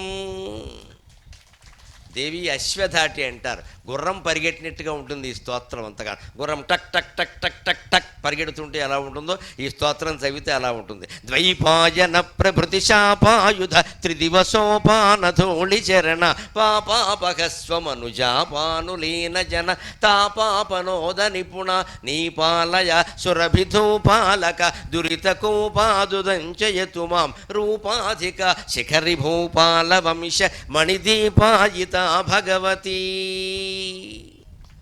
ఇలాంటివి 12 శ్లోకాలు వాడిన ప్రాస వాడకుండా రాస్తాడు మహాకవి కాళిదాసు. అటువంటి వాడు పుట్టిన భారతదేశంలో పుట్టాం మనం. మహాకవి కాళిదాసు రచన ఇది. వాడిన ప్రాస వాడకుండా దాక్ష దిక్ శిక్ష వచ్చిందంటే 12 రకాల క్షకారాలు వస్తాయి. ఆ క్ష మళ్ళీ 2వ శ్లోకంలో ఉండదు.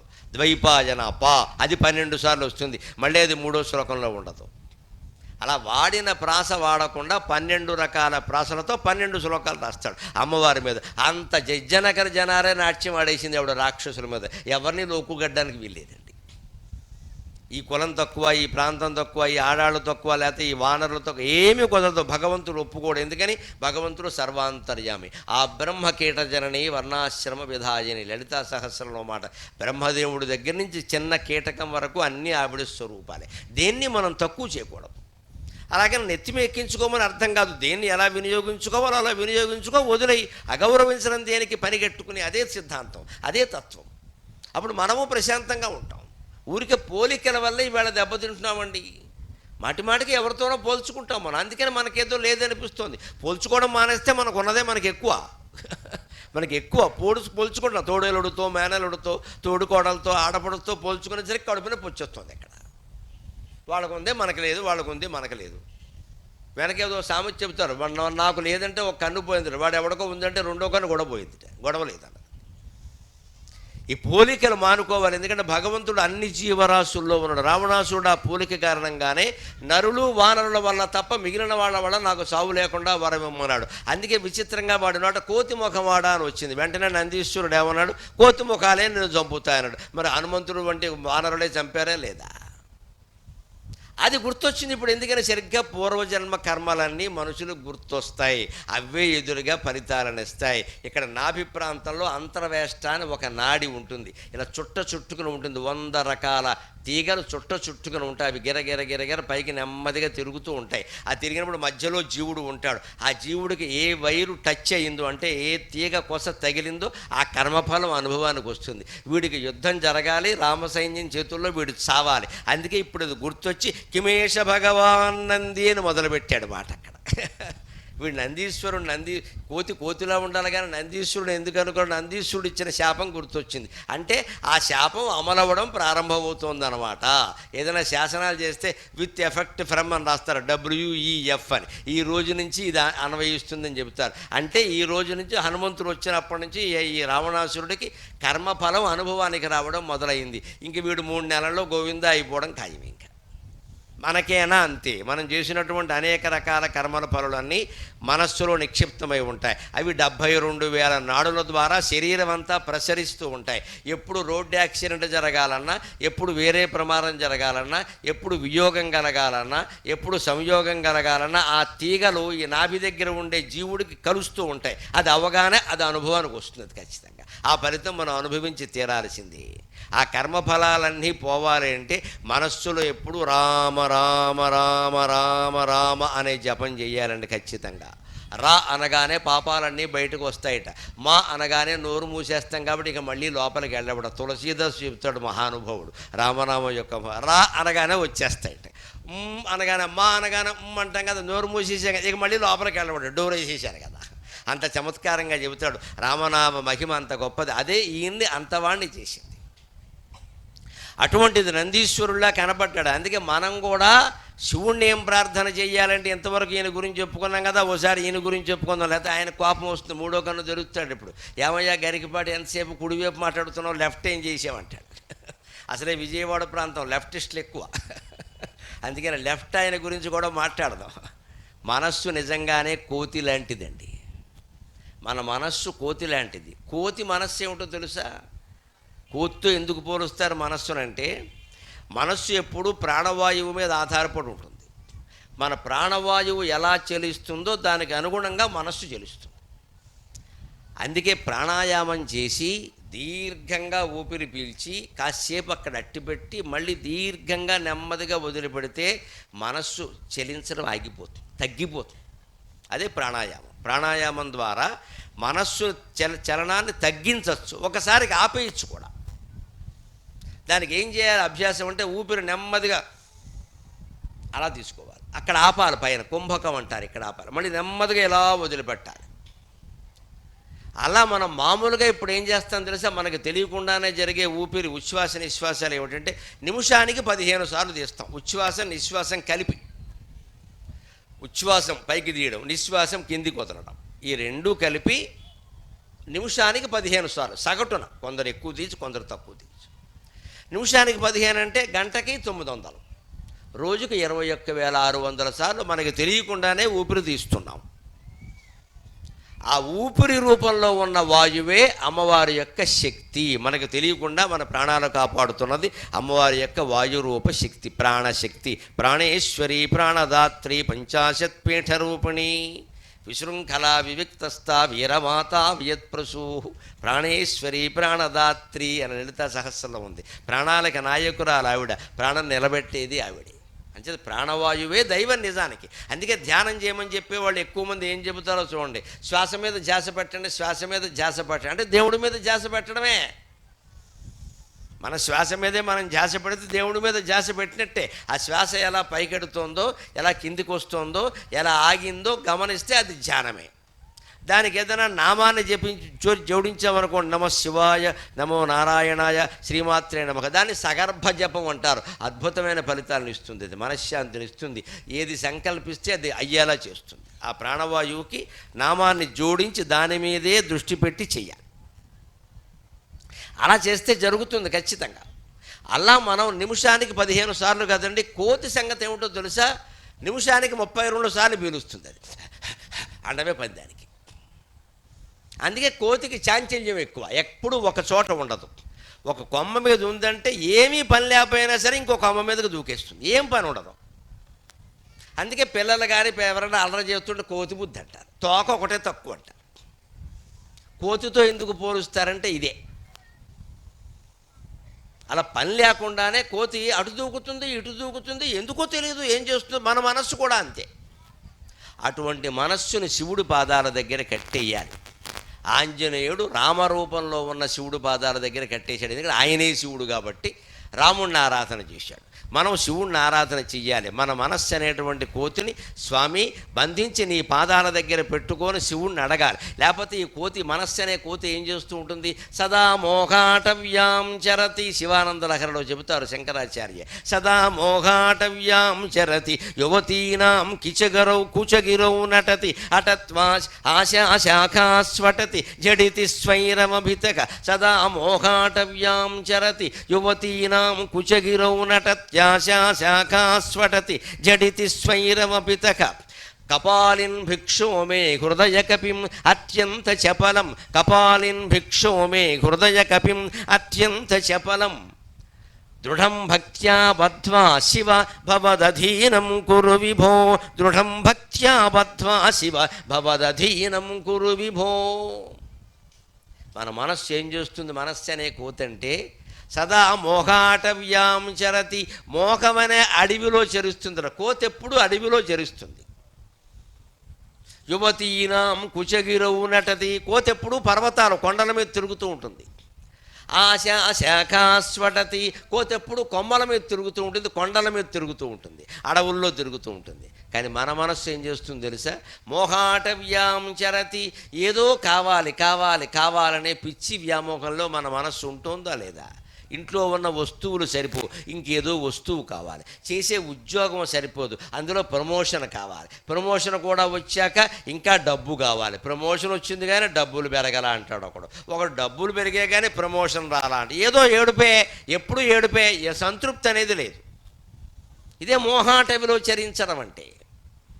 పెళ్లి చేసుకున్నాడు, 10 ఏళ్ళు అయింది, ఉన్న భార్య నచ్చదు, ఊళ్ళో ఎవరో అందంగా కనపడతారు, అస్సలు అలా చూసుంటే పొరపాటు అయిపోయిందిరా అంటాడు, ఇక్కడ కొంపలు అంటుకుపోతాయి. ఆ మాట ఇప్పుడు వింటుంది, ఇంట్లో అన్నం పెట్టదు. ఇంకా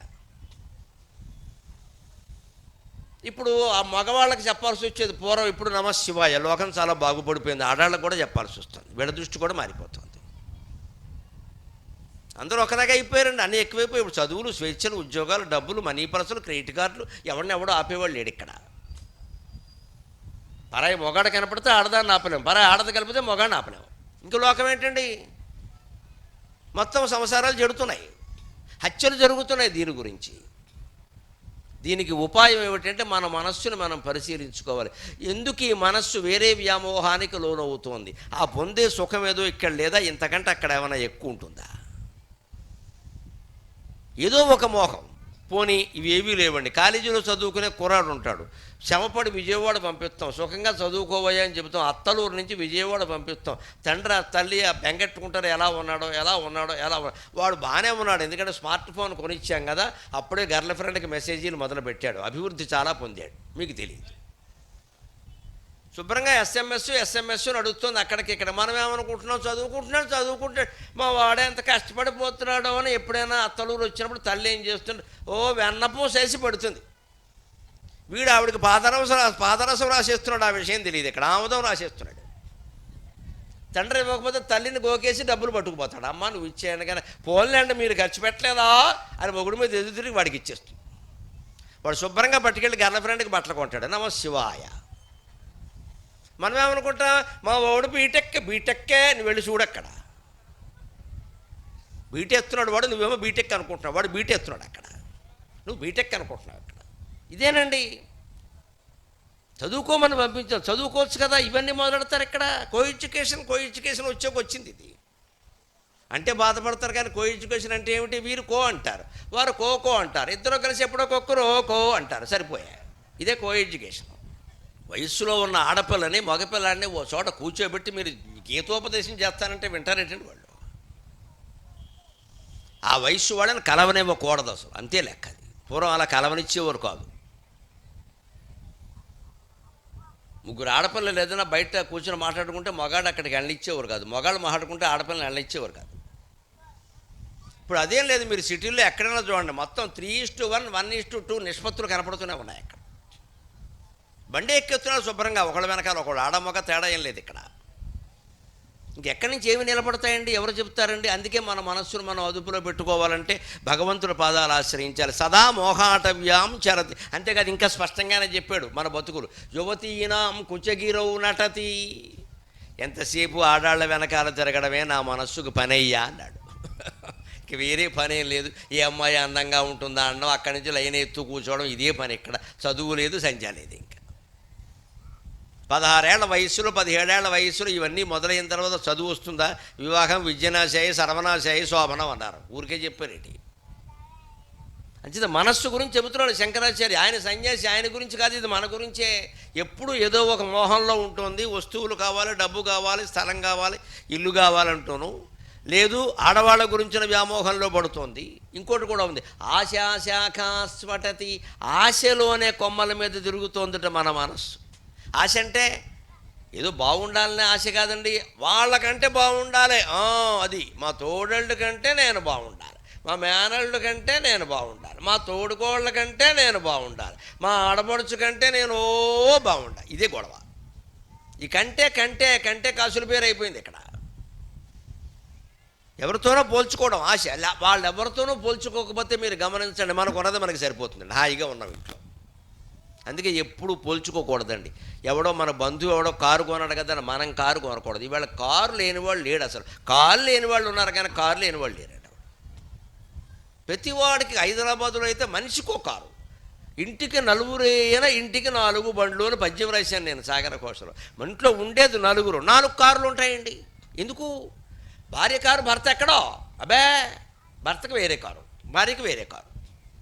తల్లి తండ్రి ముసలాళ్ళు ఎక్కడానికి వీల్లేదు, వాళ్ళకి వేరే కారు.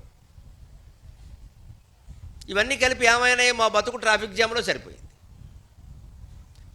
మెట్రోలాగే ఉంది, కారులాగే ఉన్నాయి. ఇది జరుగుతుంది. ఎందుకు వస్తుంది? ఆశాశాఖ స్వటతి. మనిషికి తనకి ఏది అవసరమో ఆలోచించట్లా, వాడికి ఉంది నాకు కావాలి అంతే. వాడు పెళ్లి సంబంధం కుదిరి పిల్లనివ్వాలి అంటే కారు ఉందో లేదా అని అడుగుతున్నారు. సొంత కారు లేదా? మా అమ్మాయి కారులో తప్ప తిరగదు. అబ్బా, కారులో తప్ప తిరగకపోవడం వల్ల బాగా లావెక్కిపోయారు అందరూ. మళ్ళీ జమ్ మొదలెట్టారు. నెలకు 25,000 ఖర్చుది. లేకపోతే TMT అని ఒక మెషిన్ ఉంటుంది ఇక్కడ, అది బెల్టం, అదే తిరుగుతూ ఉంటుంది. దాని మీద వీళ్ళు ఎక్కుతారు, మనం తిరగం, అదే తిరగడం. అది ఎక్కేమంటే దరిద్ర బుద్ధి మారిపోతుంది. ఏంటో తెలుసా? ఎవడో తిప్పితే తప్ప తిరగని స్థితి వచ్చింది మనకి. మన బతుకులు బానిసలు అయ్యాయి ఇక్కడ. అంతకంటే వాకింగ్ చేయడం మంచిది. వాకింగ్ చేయి, పరిగెట్టి. నీకు మిషన్ దేనికయ్యా? ఆ మిషన్ కొంటారు, పోనీ వాడతారా? 4 రోజులు వాడతారు, తర్వాత దాని మీద తువ్వాళ్ళు బనీళ్ళు ఆరేస్తారు. నేను చూస్తున్నాను చాలా ఇళ్లలో. ఇవేవి మన ఇంట్లో కొనకూడదు అసలు. నీకు వ్యాయామం కావాలి, బయటికి వెళ్ళి నడవరదా? లేకపోతే ఇంటి చుట్టూ నడవరదా? ఓ దేవాలయం పెట్టుకోండి, చుట్టూ ప్రదక్షిణ చేయండి, సరిపోతుంది. వాకింగే పుణ్యం కూడా వచ్చింది. అబ్బాయి మనం చేయం. కష్టం వచ్చినప్పుడు గుడి దగ్గరికి వచ్చి, ఆంజనేయ స్వామి దగ్గరికి వచ్చి, నాకు ఎంత చేసినా పెళ్లి సంబంధాలు కుదరట్లా, పెళ్లి సంబంధాలు చూడమని గుడి చుట్టూ తిరిగితే ఆయన నవ్వుకుంటాడు. నాకే కాలది పెళ్లి, నీకు ఎక్కడ అవుతుంది అంటాడు. నేను కూడా చూసుకుంటున్నాను సంబంధాలు, అత్తలూరు మొత్తం మీద ఎవరైనా వస్తారేమో అని. మనకి ఎవరిని ఏది అడగాలో కూడా తెలియదు. విచిత్రంగా సాయిబాబా గుళ్ళోకి వెళ్ళి, ఆంజనేయ స్వామి గుళ్ళోకి వెళ్ళి పెళ్లి సంబంధం అంటారు. ఇద్దరు సన్యాసులు. మీరు కావాలి పెళ్లి సంబంధం, శ్రీకృష్ణుడు గుళ్ళోకి వెళ్ళి అడగండి, మా 8 మందిని ఎత్తాడు, ఒకళ్ళని కాదు, తిరుగులేదు. ఇంకా మాట్లాడితే 16,000 మందిని ఎత్తాడు. మళ్ళీ వద్దు మొర్రో అనేలాగా. అసలు ఎవరిని ఏది అడగాలో తెలియదు మనకి. ఆంజనేయ స్వామి గుళ్ళోకి వచ్చి పెళ్ళా? ఆయనకి పెళ్ళి అయిందా? అంటే మీ సమస్యలన్నీ తీర్చేయాలి, ఇంకా ఆయన వేరే పనే లేదు. ఇంకా నువ్వు పెద్ద సీతాదేవి ఇక్కడ, నువ్వు పెద్ద రామచంద్రమూర్తి. ఆయన ఫోన్లో రామాయణం అయిపోయింది, నాకు రెస్ట్ దొరికింది కదా అని అక్కడ విగ్రహం రూపంలో విశ్రాంతి తీసుకుంటే ఆయన అలా ఉండదయ్యా. మా అమ్మాయికి పెళ్లి చేయి, మా అబ్బాయికి పెళ్లి చేయి, ఇద్దరు కొట్టుకు తెచ్చారని చూడు. తర్వాత ఈ పిచ్చి కోరికలు కోరకూడదని గుళ్ళోకి వచ్చి, ఎంతసేపు గుళ్ళోకి వచ్చి కోరవలసింది ఒక్కటే, స్వామి నాకు తెలియదు, నన్ను కాపాడు. అది ఒక్కటే కోరాలండి, అది ఒక్కటే కోరాలండి. నేను కోరే కోరికే మీకు చెబుతున్నాను. నేను ఏ గుళ్ళోకి వెళ్ళినా 20 ఏళ్ల వయస్సు నుంచి ఈ రోజు వరకు కోరింది ఒకటే, నాకు తెలియదు, నన్ను కాపాడు. ఏమోతో మాట్లాడుతున్నాం, ఏదో చెప్తున్నాం, ఏదో చేస్తున్నాం, ఇందులో మాకేం తెలుసు, ఏమో నన్ను కాపాడు అంతే. భగవంతుడు కాపాడుతూనే ఉన్నాడు. మన అజ్ఞానాన్ని భగవంతుడి ముందు అంగీకరించి వినయంగా ఒప్పుకొని చెంపలేసుకుని, నాకు తెలియదు, నన్ను కాపాడు. కాపాడు అనే 3 అక్షరాల్లో జీవితం అంతా ఉందండి అమ్మా. పెళ్ళి చేయాలో మానేయాలో, పిల్లల్ని ఇవ్వాలో మానేయాలో అన్నీ ఆయన చూసుకుంటాడు. నువ్వు మళ్ళీ లిస్టు రాస్తావేంటి? ఇక్కడ పట్టిక చింతపండు నువ్వు బెల్లం అన్నట్టు కోరికలు పట్టిక రాస్తారండి దేవుడి దగ్గర. ఆయన తెలియదా మన జీవితం గురించి? దేవుడి మీద నిజంగా నమ్మకం ఉన్నవాడు ఎవడు కోరికలు కోరడు. జీవితాన్ని ఆయనకు అప్పగించాలి, కానీ కోరికలు కోరడం ఏంటి? పిల్లలు లేని వాళ్ళు పిల్లలు కావాలని కోరతారు. కోరిన తర్వాత ఏదో జబ్బు వచ్చింది, పిల్లాడు పుట్టాడు కానీ బతుకుతాడో బతకడో ఆ మాట ఆయనకి చెప్పలేదు కదా. నువ్వు పిల్లలు కావాలన్నావు, బతికే పిల్లాడు కావాలనలేదు కదా. పోనీ వాడు ఆరోగ్యంగా ఉండడానికి వాడిని LKGలో వేసి మొదటి పరీక్షలోనే 25కి 25 వచ్చేయాలి. లేకపోతే మళ్ళీ గుళ్ళోకి వచ్చేసి మా వాడికి ర్యాంక్ రావట్లే. మరి కోరికలో ర్యాంక్ లేదు కదా, పిల్లాడు అన్నావు కానీ. ఎన్ని కోరికలు కోరితే తీరతాయండి. అందుకని గుళ్ళోకి వెళ్ళి కోరవలసిన కోరిక, నా అనుభవం మీద నేను చెబుతున్నా, నాకు తెలియదు, నన్ను కాపాడు. ఇది ఒక్కటే కోరిక, ఇంకేం అక్కర్లేదు. అసలు ఈ జన్మ ఏమిటో, దీని బంధం ఏమిటో అందరూ తలో మాట చెబుతున్నారు. బ్రహ్మసత్యం, జగన్ మిథ్య అంటారు, ఒకళ్ళు కైలాసం అంటారు, వైకుంఠం అంటారు. ఏమో నాకు తెలియదు, ఎందుకు వచ్చిన గొడవ. ఏదో మనిషిగా పుట్టాం, నోరు ఒకటి వచ్చింది, అడగడం ఒకటి చేతనం కనీసం. అది చేత కాకపోతే కుక్కో నక్క అయితే ఏం అడుగుతామండి, మురుగుతాం. అడగడం ఒకటి చేతనం. అందుకని పరమేశ్వర నాకు తెలియదు, నన్ను కాపాడు అంతే. ఇది ఒక్కటే కోరిక. ఆ కోరిక కోరండి, అన్నీ ఆయన చూసుకుంటాడు, అన్నీ మీ వెనకాలే ఉంటాడు. అదే కోరవలసిందే. నా ఆశాశాఖాస్వటది. ఎన్ని తీరినా ఇంకా ఆశల కోసం ప్రయత్నం చేస్తున్నామే. జడితి స్వైరమభితకా.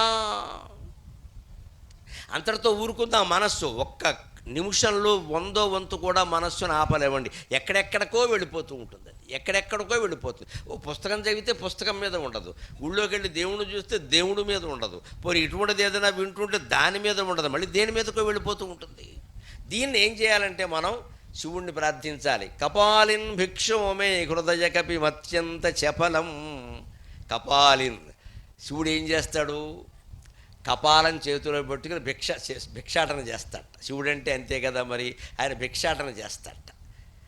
మరి అందుకని కోతులు ఎవరి దగ్గర ఉంటాయండి? బిచ్చగాళ్ళ దగ్గరే ఉంటాయి. గమనించండి, బిచ్చగాళ్ళు కొంతమంది కోతులు పట్టుకుని ఆడిస్తూ ఉంటారు. వాడు ఆడించినట్టల్లా ఆడుతుంది. అందుకని శంకరాచార్య స్వామి ఏమంటున్నారంటే మన కోసం, కపాలిన్ భిక్షో, కపాలం పట్టుకుని భిక్షాటన చేసుకుంటావు కదయ్యా, నీకో కోతి అవసరం కదా, ఎవడన్నా భిక్ష వెయ్యాలంటే నా మనస్సనే కోతులు నీ కూడా పట్టుకెళ్ళవయ్యా అన్నాడు ఆయన. ఎంత గొప్ప కోరికో చూడండి. కపాలిన్ భిక్షోమే హృదయ కపిం, నా మనస్సు అనే కపిని పట్టుకెళ్ళి నీ కూడా ఆడించాలి కదా. అత్యంత చపలం, కోతినే ఎందుకు ఆడిస్తారు? కుక్కనెవడు ఆడించడు, బిచ్చగాడు. గాడిదని ఆడించడు, దున్నపోతుని ఆడించడు, అదే వీడిని ఆడిస్తుంది. కోతినే ఎందుకు ఆడిస్తారంటే అది చాంచల్యం, ఆడించినట్టల్లా ఆడుతుంది. ఒకే ఆట ఆడదు, ఎప్పుడు రకరకాల ఆటలు ఆడుతుంది. అందుకని ఆడించినట్టల్లా ఆడేది కోతి కాబట్టి నీకు కోతి కావాలి కదా. నా మనస్సు కోతి కంటే చపలమయ్యా, నువ్వు ఆడించినట్టల్లా ఆడుతుంది, పట్టుకెళ్ళు. కపాలిన్ భిక్షోమే హృదయ కపిమత్యంత చపలం, అత్యంత చపలం దృఢం భక్త్యా బద్ధ్వా. కోతిని భిక్షుకుడు ఏం చేస్తాడు? కట్టేస్తాడు. తాడు ఉంటుంది వాడి చేతుల్లో, కొంచెం వదిలిపెడతాడు. ఆ చుట్టూ తిరగడానికి వీలుగానే అసలు తాడు వాడి చేతుల్లో ఉంటుంది. అంటే కోతికి స్వేచ్ఛ ఉందంటే ఉంది. ఆ తాడు వెడల్పు పొడుగు ఎంత ఉందో అంతవరకు తిరగడానికి స్వేచ్ఛ ఉంది. అంతకు మించి పెడితే లాగేస్తాడు పక్కకి. అలాగ నా మనస్సుని భక్తితో నీ పాదాలకి కట్టేసుకుని నువ్వు నీ చుట్టూ తిప్పుకోవయ్యా అంటున్నారు శంకరాచార్య. ఎంత గొప్ప మాట చూడండి. శివాలయంలోకి వెళ్ళి మనం కోరవలసింది అది. దృఢం భక్త్యా బద్ధ్వా శివభవదధీనం కురు విభో. అలా నీ అధీనం చేసుకోవయ్యా అన్న. శివుడు మహాసాహసాలు చేశాడు, మామూలు సాహసాలు కాదు శివుడు చేసినటువంటివి. శంకరాచార్య శివానందరాహంలో చెబుతారు, ఆంజనేయుడు సముద్రం దాటడం అనేది ఎటువంటిదో శివుడు విషాన్ని స్వీకరించడం అటువంటిదేనమ్మా. కిం రూమస్తవ సాహసం పశుపతే, కిం రూమస్తవ సాహసం పశుపతే, కస్యాస్తి శంభో భవద్ధైర్యం చేదృశం ఆత్మనస్థితిరియం కథం చ అన్యైః కథం లభ్యతే. కిం రూమస్తవ సాహసం పశుపతే, కస్యాస్తి శంభో భవద్ధైర్యం చ ఆత్మనస్థితిరియం చ అన్యైః కథం లభ్యతే. భ్రశ్యద్దేవగణాన్ త్రసన్మునిగణాన్ నశ్యత్ ప్రపంచం లయం. భ్రశ్యద్దేవగణాన్ త్రసన్మునిగణాన్ నశ్యత్ ప్రపంచం లయం. పశ్యన్ నిర్భయ ఏక ఏవ విహరతి ఆనందసాంద్రో భవాన్. మహాశివుడు చేసిన మహాసాహసం ఏమిటి అంటే, భ్రశ్యద్దేవగణం, క్షీరసాగర మథనం జరిగినప్పుడు లక్ష్మీదేవి వచ్చింది. విష్ణుమూర్తుల వారి పెళ్లి చేసుకున్నారు, అదృష్టవంతుడు. డబ్బు కోసం ఎక్కడికి వెళ్ళక్కర్లేదు, వాళ్ళ ఆవిడే పెద్ద బ్యాంకు. మొత్తం పెద్ద పెద్ద బ్యాంకులన్నీ కలిపితేనే లక్ష్మీదేవి కదా పెళ్లి చేసుకున్నాడు. గొడవలేదు, ఇంకా బోల్డ్ డబ్బులు. తెలివైన వాడు పాపం. అలాగే అప్సరసలు పుట్టారు. 60,000 మంది అప్సరసలు పుట్టారట. మేనక, కృతాచి, రంభ, తిలోత్తమ అంటూ వీళ్ళందరినీ దేవతలందరూ శుభ్రంగా తలోకళ్ళు పట్టుకెళ్ళిపోయారు. ఇంట్లో పని మనుషుల కింద పెట్టేసుకున్నారు శుభ్రంగా. సర్వెంట్ మైడ్. చింతామణి పీఠం పుట్టింది, దేవేంద్రుడు పట్టుకెళ్ళి కూర్చున్నాడు. కల్పవృక్షం పుట్టింది, దేవేంద్రుడు దొడ్లో పెరట్లో నాటేశారు. కామధేనువు పుట్టింది, వశిష్ఠ మహర్షికి ఇచ్చారు. చంద్రుడు పుట్టాడు, ఆకాశానికి ఇచ్చారు. అన్ని గొప్ప గొప్ప వస్తువులన్నీ అందరికీ ఇచ్చారండి. విషం పుట్టినప్పుడు మాత్రం ఎవరో దొరకల, శివుడికి ఫోన్ చేశారండి. లోకుమొగుడికి నోకల్జావని. ఇది చరిత్ర. గొప్ప గొప్ప వస్తువులు పుట్టినప్పుడేమో అందరూ పనిచేసుకుంటారా? ఊళ్ళో అందరూ అంతే. ఏమైనా సంపదలో, రాజకీయాలు, వాటాలు, ఓట్లకి డబ్బులు ఇచ్చినవి ఏమైనా ఉంటే పెద్ద పెద్ద నాయకులు పనిచేసుకుంటారు. జెండాలు పట్టుకు తిరగాల్సి వచ్చేసరికి లేబర్ కనపడతారు అందరికీ. నమశివాయ, నువ్వు వెళ్ళరా ఆయన రమ్మంటున్నాడు, వీడు చచ్చిపోతాడు ఇక్కడ తిండి లేక. ఈ జెండా పట్టుకు తిరుగుతాడు. ఎవడో జెండా కరెక్ట్ కొడతాడు వాడిని. డబ్బులు తీసుకున్నది ఎవడో నాయకుడు, జెండా పట్టుకున్నది ఎవరో మనం. ఇది లెక్క. సరిగ్గా దేవతల్లో ఎవరు ఈ లేబర్ ఎవరయ్యా, కార్మికుడు ఎవరయ్యా అంటే శివుడు. లోకువ ఏం అడగడు కదా పాపం. అందుకని గొప్ప గొప్ప వస్తువులు వచ్చినాయి. లక్ష్మీదేవిని ఈయనకి ఇవ్వకూడదేటి, ఇవ్వలేదు. కామధేను, కల్పవృక్షం ఏమీ ఇవ్వలేదు. అప్సరసలు పోనీ పార్వతీదేవి కైలాసంలో పని మనిషి ఉందో లేదో, ఒక అప్సరసను ఇవ్వచ్చు కదా, అంటుదో అవుతుంది. అబ్బే ఉందా లేదా అని కూడా అడగలేదు. విషం వచ్చేసరికి మాత్రం లోకుమొగుడికి నోకలు జావా అని వెంటనే ఎస్టీడీ కాల్ చేసేసారు. ఈయన 108 నెంబర్ కొట్టేశారు, అంబులెన్స్ లాగా. ఇప్పుడు ఈయనకైనా ఉండాలి కదా, నన్ను ఏమి అదృష్టం అంతా మీరు పంచుకున్నారు, దురదృష్టం నాకు ఇస్తున్నారు. అమాయక చక్రవర్తి శివుడు అంటే బోళాశంకరుడు. వెంటనే ఆయన పిలవగానే పార్వతి నేను వెళ్ళొస్తా అంటే ఆవిడ పడరసమా పాయసమా తాగడానికి వెడుతున్న విషం ఆయన ఎల్ఐసి చేసేవా అని అడిగిందిట. మరి ఎల్ఐసి చేయకుండా వెళ్ళిపోతే ఎలాగంటే, ఇద్దరు పిల్లలు ఉన్నారో ఇంగ్లీష్ మీడియం చదువుతున్నారో, కుమారస్వామి విఘ్నేశ్వరుడు. కైలాసంలో కూడా ఇంగ్లీష్ మీడియమే మన కర్మ. అందుకని ఇద్దరు పిల్లలు ఉన్నారు, ఇంగ్లీష్ మీడియం చదువుతున్నారు, రెసిడెన్షియల్ పబ్లిక్ స్కూలు, ఏడాదికి 2 లక్షలు కట్టాలి ఫీజు, నువ్వేమో విషం తాగుతానంటావు. నేను చేసుకున్నది విషం తాగడానక, ఎల్ఐసి అయినా చేసావు కనీసం, పడదసమా పాయసమా వెళ్ళిపోతున్నావు విషం అంటే ఆయన అన్నట్ట. పరహితమే పరమధర్మము పరహితునకు ఎదురు లేదు పర్వేందుముఖి. అది శివుడంటే. లోకంలో వైభవాలు అనుభవించడానికి, భోగాలు అనుభవించడానికి ఎందరో ఉన్నారు. లోకానికి ఆపదొస్తే కాపాడేవాడు నీ మొగుడు ఒక్కడే ఉన్నాడు, అందుకని నేను పెడుతున్నాను అని చెప్పాట. అది శివుడు, అది శివుడు, అది శివుడు. పార్వతీదేవి చాలా ఆనందించింది. వెళ్ళవయ్యా ఏదో సరదా కన్నాను కానీ నా మంగళసూత్రంబు నీకు రక్ష అని చెప్పి పంపించిందండి ఆవిడ.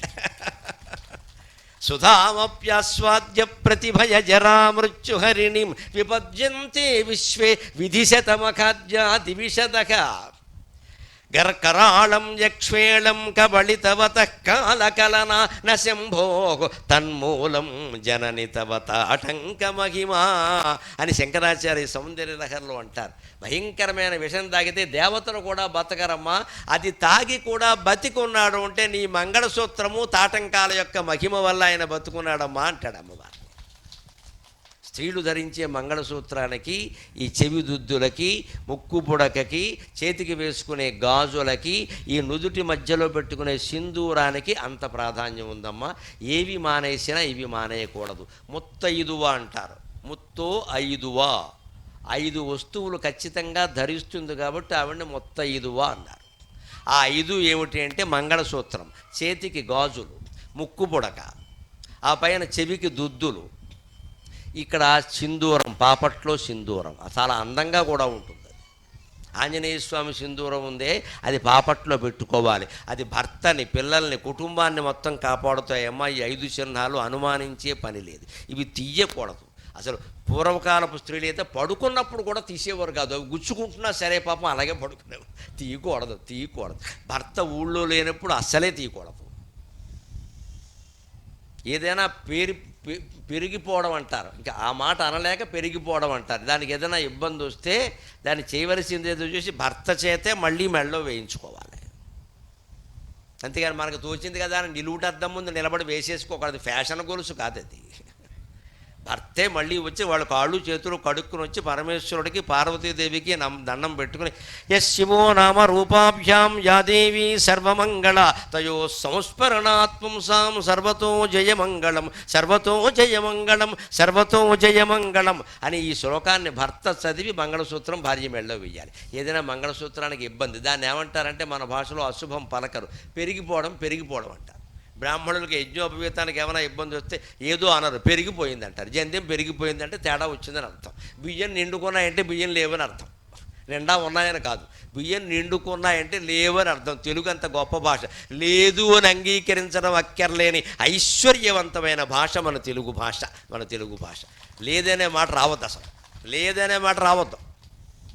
మాదా కబడం తల్లి అన్నట్టు ఎవడో వచ్చి మా ఆయన ఎక్కడైనా కనపడ్డాడా అది, అదేం మాట? మాదా కబడం తల్లి అంటే మా ఆయన ఎక్కడైనా కనపడ్డాడంటే వాడిది ఇదే డిపార్ట్మెంటు, వాడు అడుక్కుందుకు వెళ్ళాడు. అందుకే నా ఇల్లాలు తెలివిగా చెప్పింది, మా ఆయన ఎక్కడైనా కనపడ్డాడంటే మా ఆయనది నీ బతుకేనయ్యా, అడుక్కుందుకు వెళ్ళాడు. ఇద్దరు అడుక్కునే వాళ్ళు ఓ చోటే ఉంటారు కదా, అందుకే నీకేమైనా కనపడ్డాడు. వాడికి అర్థమైపోయింది, నాకు తెలిసిందమ్మా చెల్లెమ్మ జాగ్రత్త చేసుకో కాపురం అని వెళ్ళిపోయాడు. దీనివల్ల 2 ప్రయోజనాలు, వాడు మళ్ళీ రాడు, రెండోది ఇంకోటి కూడా రానివ్వడు, వాడే అడుక్కుంటున్నాడు రా అబ్బాయి చెబుతాడు. ఆ ఇల్లాలు నిజంగా ఎంత ధైర్యంతో మాట్లాడింది అంటే మా ఆయన ఎక్కడైనా కనపడ్డాడా, అందుకని మేమే అడుక్కుంటున్నాం, నీకెక్కడ పెడతాం దిక్కుమాలిన సంత అని అనలేదమ్మా. అదే ఆవిడ తెలివి.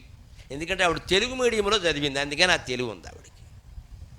ఇంటి దగ్గర పెద్దాళ్ళు చెప్పిన చదువు ఉంటే ఆ తెలివితే అట్లుంటాయి. పుస్తకాలు చదివితే ఏం ఉండదు ఇక్కడ, ప్రతిదానికి పుస్తకం తిరగేస్తారు. మస్తకంలో ఉండాలి. ఆవిడ చాలా తెలివిగా చెప్పింది, లేదనే మాట మాట్లాడాల తెలుగు నాట, ఆంధ్రప్రదేశ్లో పుట్టింది అలా అందావిడ. మా ఆయన ఎక్కడైనా కనపడ్డాడు, అది వాడికి అర్థమైపోయింది. నన్ను ఎందుకు అడుగుతోంది వాళ్ళ ఆయన గురించి? ఓహో, వాళ్ళ ఆయన ఇదే పనిలో ఉన్నాడు అనమాట. మరి ఒక బెచ్చగాడి గురించి ఇంకో బెచ్చగాడిని అడుగుతారు, ఒక విద్యార్థి కనపడకపోతే ఇంకో విద్యార్థిని అడుగుతారు, అంతే కదా. అందుకని చెప్తానమ్మా, పక్క వీధిలో అడుక్కుంటాడులే, మరి ఇదే వీధిలో ఉంటే బాగుండదు కదా, నేను చెప్తానులే, పెందరాళ్ళ ఇంటికి రమ్మని, జాగ్రత్తగా కాపురం చేసుకోమ్మా అని వెళ్ళిపోయాడు. ఇంత గొప్పది మన భాషా లక్షణం. అందుకని మనం నిండుకుంది అని వాడతాం, అయిపోయిందని చెప్పాం. తెగిపోయిందని వాడడం, పెరిగిపోయింది అని వాడతాం. అటువంటిది ఏదైనా పొరపాటుని జరిగితే మళ్ళీ భర్తే యస్ శివో నామ రూపాభ్యాం యాదేవి సర్వమంగళ తయో సంస్మరణాత్మం సాం సర్వతో జయమంగళం సర్వతో జయమంగళం సర్వతో జయమంగళం అని 3 సార్లు చదివి ఆ మంగళసూత్రాన్ని మళ్ళీ భార్య మెడలో వెయ్యాలి. అప్పుడు ఆ సంసారం సౌభాగ్యవంతంగా హాయిగా ఉంటుంది. శివుణ్ణి ప్రాణభీతి లేకుండా కాపాడింది అమ్మవారి యొక్క మంగళసూత్రమే. మంగళసూత్రానికి, ముత్తైదవ చిహ్నాలకి అంత ప్రాధాన్యం ఉంది. అందుకని పార్వతీదేవి ఏదో సరదా కన్నాను కానీ దీన్ని ఎలా కాపాడుకోవాలో నాకు తెలుసయ్యా, నా మొగుణ్ణి చంపగలిగే ధైర్యం విషానికి ఉంటుందా, నాకు తెలియదా నీ గురించి, వెళ్ళబయ్యా అని హాయిగా టాటా చెప్పి పంపించింది. క్షేమంగా వెళ్ళి లాభంగా రా అని తెలుగులో చెప్పి పంపించింది ఆవిడ. అలాగే ఆయన విషం తాగి వచ్చాడు. అటువంటి సాహసం చేశాడు, అది ఎవరు చేయలేకపోయారు. భ్రశ్యద్దేవగణాన్, దేవతలందరూ పారిపోతున్నారు భయపడి, విషానికి భయపడి. త్రసన్ మునిగణాన్, భయంకరమైన తపస్సులు చేసినటువంటి మహర్షులు కూడా పరిగెట్టేస్తున్నారు. నశ్యత్ ప్రపంచం లయం, యావత్ ప్రపంచము నశించడానికి సిద్ధంగా ఉంది. అటువంటి స్థితిలో పశ్యన్ నిర్భయ ఏక ఏవ విహరతి ఆనంద సాంద్రో భవాన్, అవన్నీ చూస్తూ విషం తాగి ప్రపంచ ప్రళయాన్నంతా చూస్తూ నిర్భయంగా నువ్వు ఉండగలిగావు అంటే ఇంతకంటే గొప్ప సాహసం ఎవరైనా ఇస్తారా? కిం భ్రూమస్తవ సాహసం, నీ సాహసాన్ని గురించి ఏం చెప్పమంటావు? కశ్యాస్తి శంభో భవద్ధైర్యం, నీకున్న ధైర్యం ఎవరికైనా ఉందా?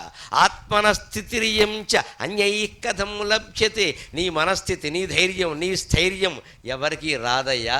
ప్రపంచమంతా ప్రళయం అయిపోతూ ఉంటే, అందరూ మునులు సైతం పరిగెట్టేస్తూ ఉంటే, దేవగణాలన్నీ భయపడిపోతూ ఉంటే, ఆ ప్రళయానికి మూలకారకుడవై మృత్యుంజయుడవై నమస్తాం నమ సోమాయ చ రుద్రాయ చ నమస్తామ్రాయ చ అరుణాయ చ నమ శంగాయ చ పశుపతయే చ నమ ఉగ్రాయ చ వీరాయ చ నమో అగ్రే వధాయ చ దూరే వధాయ చ ఓం నమ శంభవే చ మయోభవే చ నమ శంకరాయ చ మయస్కరాయ చ నమ శివాయ చ శివతరాయ చ అని అలా ఏకంగా అలా ఉండిపోయావయ్యా. ఒక్కడివి కేవలహ కైవలహ అనే రూపంలో ఉండిపోతావయ్యా.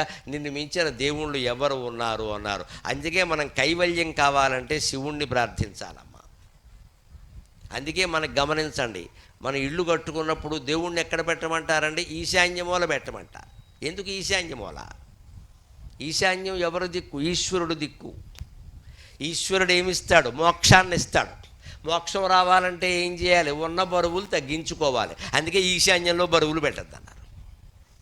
మన వాస్తు అంత గొప్పది, ఆ తత్వం చెప్పాలి. అంతేగాని ఈశాన్యంలో గొడుగట్టామంటే మీ అబ్బాయికి జ్వరం వస్తుంది, దానికి దీనికి సంబంధం లేదు, పిచ్చి మాటలు చెప్పద్దు. మన ఇంట్లో జరిగే అశుభాలకిను ఈ మూలలకి సంబంధం లేదండి. పిచ్చి మాటలు పోవద్దండి. జనం ఇల్లు కూడా కూరగొట్టేసుకుంటారు, కట్టిన ఇల్లు. అలా ఉండదండి. ఈశాన్యంలో దేవుణ్ణి పెట్టమని. ఎందుకంటే దైవారాధన చేసేటప్పుడు నీకు ఇతర విషయాలేవి మనస్సులోకి రాకూడదు, అంతే కదా. రాకూడదంటే ఏం చేయాలి? అక్కడ 4 వస్తువులు ఉన్నాక ఏదో వస్తువు వస్తుందా రాదా? అక్కడ నువ్వు ధాన్యం బస్తా పెట్టావనుకో ఈశాన్యంలో, ఎలకలు వచ్చి పటపట పటపట పటపట కొరుకుతావు. నువ్వేం చేస్తావు? పటపట్ నమశివాయ పటపట్ నమశివాయ పటపట్ నమశివాయ, పటపట మిగిలింది శివుడు పోయాడు. అందుకని ధాన్యం బస్తాలు పెట్టద్దన్నారు. లేదు, డబ్బులుండే బీరువా పెట్టామనుకో, ఆడది జపం చేసుకుంటూ ఉంటుంది అనుకో, మగాడు వచ్చి బీరువా తీస్తాడు, పెద్ద చప్పుడు చేస్తాడు. ఏంటంటే పేపర్ బిల్లు వచ్చింది 210 రూపాయలు ఇవ్వద్దా అంటాడు, పేపర్ బిల్లు కోసం బీరువా తీస్తాడు. ఇప్పుడు జపం పాడైంది. అక్కడ ఏదన్నా ఉంటే జపం పాడవుతుంది. అందుకని ఈశాన్యంలో బీరువాలు పెట్టద్దు, ధాన్యం బస్తాలు పెట్టద్దు, బరువైన సూట్ కేసులు పెట్టద్దు. కేవలం దేవుడు పీఠం ఒక్కటే పెట్టాలి. మనం ఒక్కళ్ళమే కూర్చోవాలి. భార్య భర్త కూడా పక్కన ఉండొద్దండి, ఒక్కరే ఉండాలి. ఏదైనా వ్రతం చేస్తే పరిస్థితి వేరు, కానీ జపం చేస్తున్నామంటే భార్య కూడా భర్త కూడా పక్కన ఉండొద్దండి. వాళ్ళు లేని సమయంలోనే చేసుకోవాలి. ఇంటి బాధ్యతలు అయిపోయాక చేసుకోవాలి. ఆడాళ్ళకి మొహమాటం లేకుండా చెబుతున్నానమ్మా, 6 చెయ్యాలి 7 చెయ్యాలని పెట్టుకోకండి, చేదస్తాం తెమలది అది. ఈ మొగాడు ఇంటికి వెళ్ళిపోతే, పిల్లలు కూడా బడికి వెళ్ళిపోతే మనకి బోర్డు సమయం దొరుకుతుంది. శుభ్రంగా 9ంటికి కూర్చోండి, 10 వరకు చేసుకోండి. మీకు ఏమన్నా అశుభం జరిగితే నాది పూచి నా పాపం నాకు అప్పగించండి, హాయిగా చేసుకోండి, జపం సుఖంగా చేసుకోండి. ఇప్పుడే చేయాలి అప్పుడే చేయాలి కాదండి, ఎప్పుడు మనస్సు లగ్నమైతే అప్పుడు చేయాలి. ఆ మనస్సు లగ్నమయ్యే సమయం ఎవరికి వారికే తెలుసు, ఎవరికి వారికే తెలుసు. బోళ్ళు పనులు ఉంటే మనస్సు ఎలా లగ్నం అవుతుందండి? మీరు అక్కడ కూర్చుంటారు, ఈయన ఎవడో కాఫీ అడుగుతాడు, ఇక్కడ పిల్లాడేమన్నా పుస్తకం పోయింది అంటాడు. ఏం చేయాలి ఇక్కడ? వాళ్ళు ఏదో పంపే చోటకి వాళ్ళకి అక్కడికి పంపేసి మనం దేవుడి దగ్గర కూర్చుని అక్కడ ఏ సామాన్లు లేకుండా ఉంటే మనం ప్రశాంతంగా ఉంటాం. అక్కడ మళ్ళీ సెల్ ఫోన్ పెట్టామనుకో ఎవడో మోగిస్తాడు ఇక్కడ ఫోన్, ఇక్కడ బాగున్నావా అంటాడు, ఇక్కడ అయిపోయింది, జపం పోయింది. అందుకే జపం చేసామంటే ఫోన్ కట్టేయాలి. ఇంత నిశ్శబ్దంగా ఉంటేనే అది నడుస్తుంది. అందుకని శివుని యొక్క ఆరాధనకి సంబంధించి ఇంకొక ముఖ్యమైన మాట చెప్పుకుని మనం సెలవు తీసుకుందాం. అంబుధి మూలు గంగ శిరమందున దాల్చిన నీకు మానవులు చెంబెడు నీళ్లు పోసిన వశీకృతుడవు చుచరింతువంట. అంబుధి మూలు గంగ శిరమందున దాల్చిన నీకు మానవులు చెంబెడు నీళ్లు పోసిన వశీకృతుడవు చుచరింతువంట. జ్ఞానాంబుధి ఎందు మున్కలిడు ఆత్మ వివేకము కల్గనిమ్మ. ఈ తుంబ వదల్పుమా, ఈ తుంబ వదల్పుమా, శుతులు దోసెడు నీళ్లు విదల్పకుండగన్. శివుడికి అభిషేకం చేస్తున్నామంటే మనమే చేయక్కల్లా, అర్చకుల వారు చేస్తుంటే మనం చూడొచ్చు. కానీ రావలసిన ఆలోచన ఏమిటంటే, నాకు ఒకసారి శివుడికి అభిషేకం చేస్తుంటే వచ్చింది ఆలోచన, సముద్రం లాంటి గంగను నేను ఎత్తి మీద పెట్టుకున్నావు కదా, మళ్ళీ నేను పోసే చెంబుడు నీళ్ళ కోసం చూస్తావేమిటా అనిపించింది నాకు. ఆయన నెత్తి మీద గంగ లేదా, మనం ఏమిటంటే పోసేది ఇక్కడ. గంగానది నెత్తి మీద ఉన్నవాడికి అభిషేకం చేస్తున్నామంటే జ్ఞానమా అజ్ఞానమా? కానీ మనకంటూ ఏదో చెయ్యాలని ఉంటుంది, భగవంతుడికి ఏదో ఇవ్వాలని ఉంటుంది. పైగా దేవతల సిద్ధాంతం ఏంటో తెలుసా, ఏదో ఇస్తే కానీ మనకు కూడా ఏది ఇవ్వకూడదు, అదొకటి ఉంది ఇక్కడ. ఎందుకంటే ఏమీ ఇవ్వకుండా భగవంతుడు మనకిస్తే మన మీద పక్షపాతంతో ఇచ్చినట్టు లెక్క, అంతే కదా. ఏదో మన దగ్గర తమలపాకు ఇచ్చుకుని మనకు తాటాకు ఇచ్చాడు అనుకోండి, నువ్వు అంత పెద్ద తాటాకు ఎందుకు ఇచ్చావో అంటే నాకు తమలపాకు ఇచ్చాడు కదా అని చెప్పొచ్చు. ఆయన మళ్ళీ దేవలోకంలో చెప్పుకోవాలి కదా, వాడుకున్నదేదో వాడు ఇచ్చాడు, నాకున్నదేదో నేను ఇచ్చా అని చెబుతాడు శివుడు. మనకున్నది ఎంత? 10 రూపాయలు. ఆయనకున్నది ఎంత? కైలాస పర్వతం మొత్తం ఇచ్చేస్తాడు మనకి. మొత్తం అక్కడ రియల్ ఎస్టేట్ వ్యాపారం పెట్టించు. అంతే. భగవంతుడు ఎప్పుడు యథాశక్తిగా మనం దక్షిణ వేస్తే ఆయన యథాశక్తిగా ఇస్తాడు. మన యథాశక్తి 5 రూపాయలండి, ఆయన యథాశక్తి 5 కోట్ల 500 కోట్ల ఎవరు చెప్తారండి? ఎంతైనా ఇస్తాడు, కానీ మనం ఇవ్వాలి ఏదో ఒకటి. అందుకే దేవాలయానికి వెళితే దక్షిణ వేయకుండా బయటికి వెళ్ళొద్దని చెప్పారు. ఖచ్చితంగా పళ్ళెంలో దక్షిణ వేయాల్సిందే. నీ శక్తి ఎంత ఉంటే అంత. దానికి 10,000 వేసేవాడు 10,000 ఎవడెత్తాడా? వెయ్యడు. ఇక్కడ 1000 వేసేవాడు 1000 వేయాలి, 10 రూపాయలు వేసేవాడు 10 రూపాయలు వేయాలి, కానీ వెయ్యకుండా వెళ్ళకూడదు. అది తప్పది.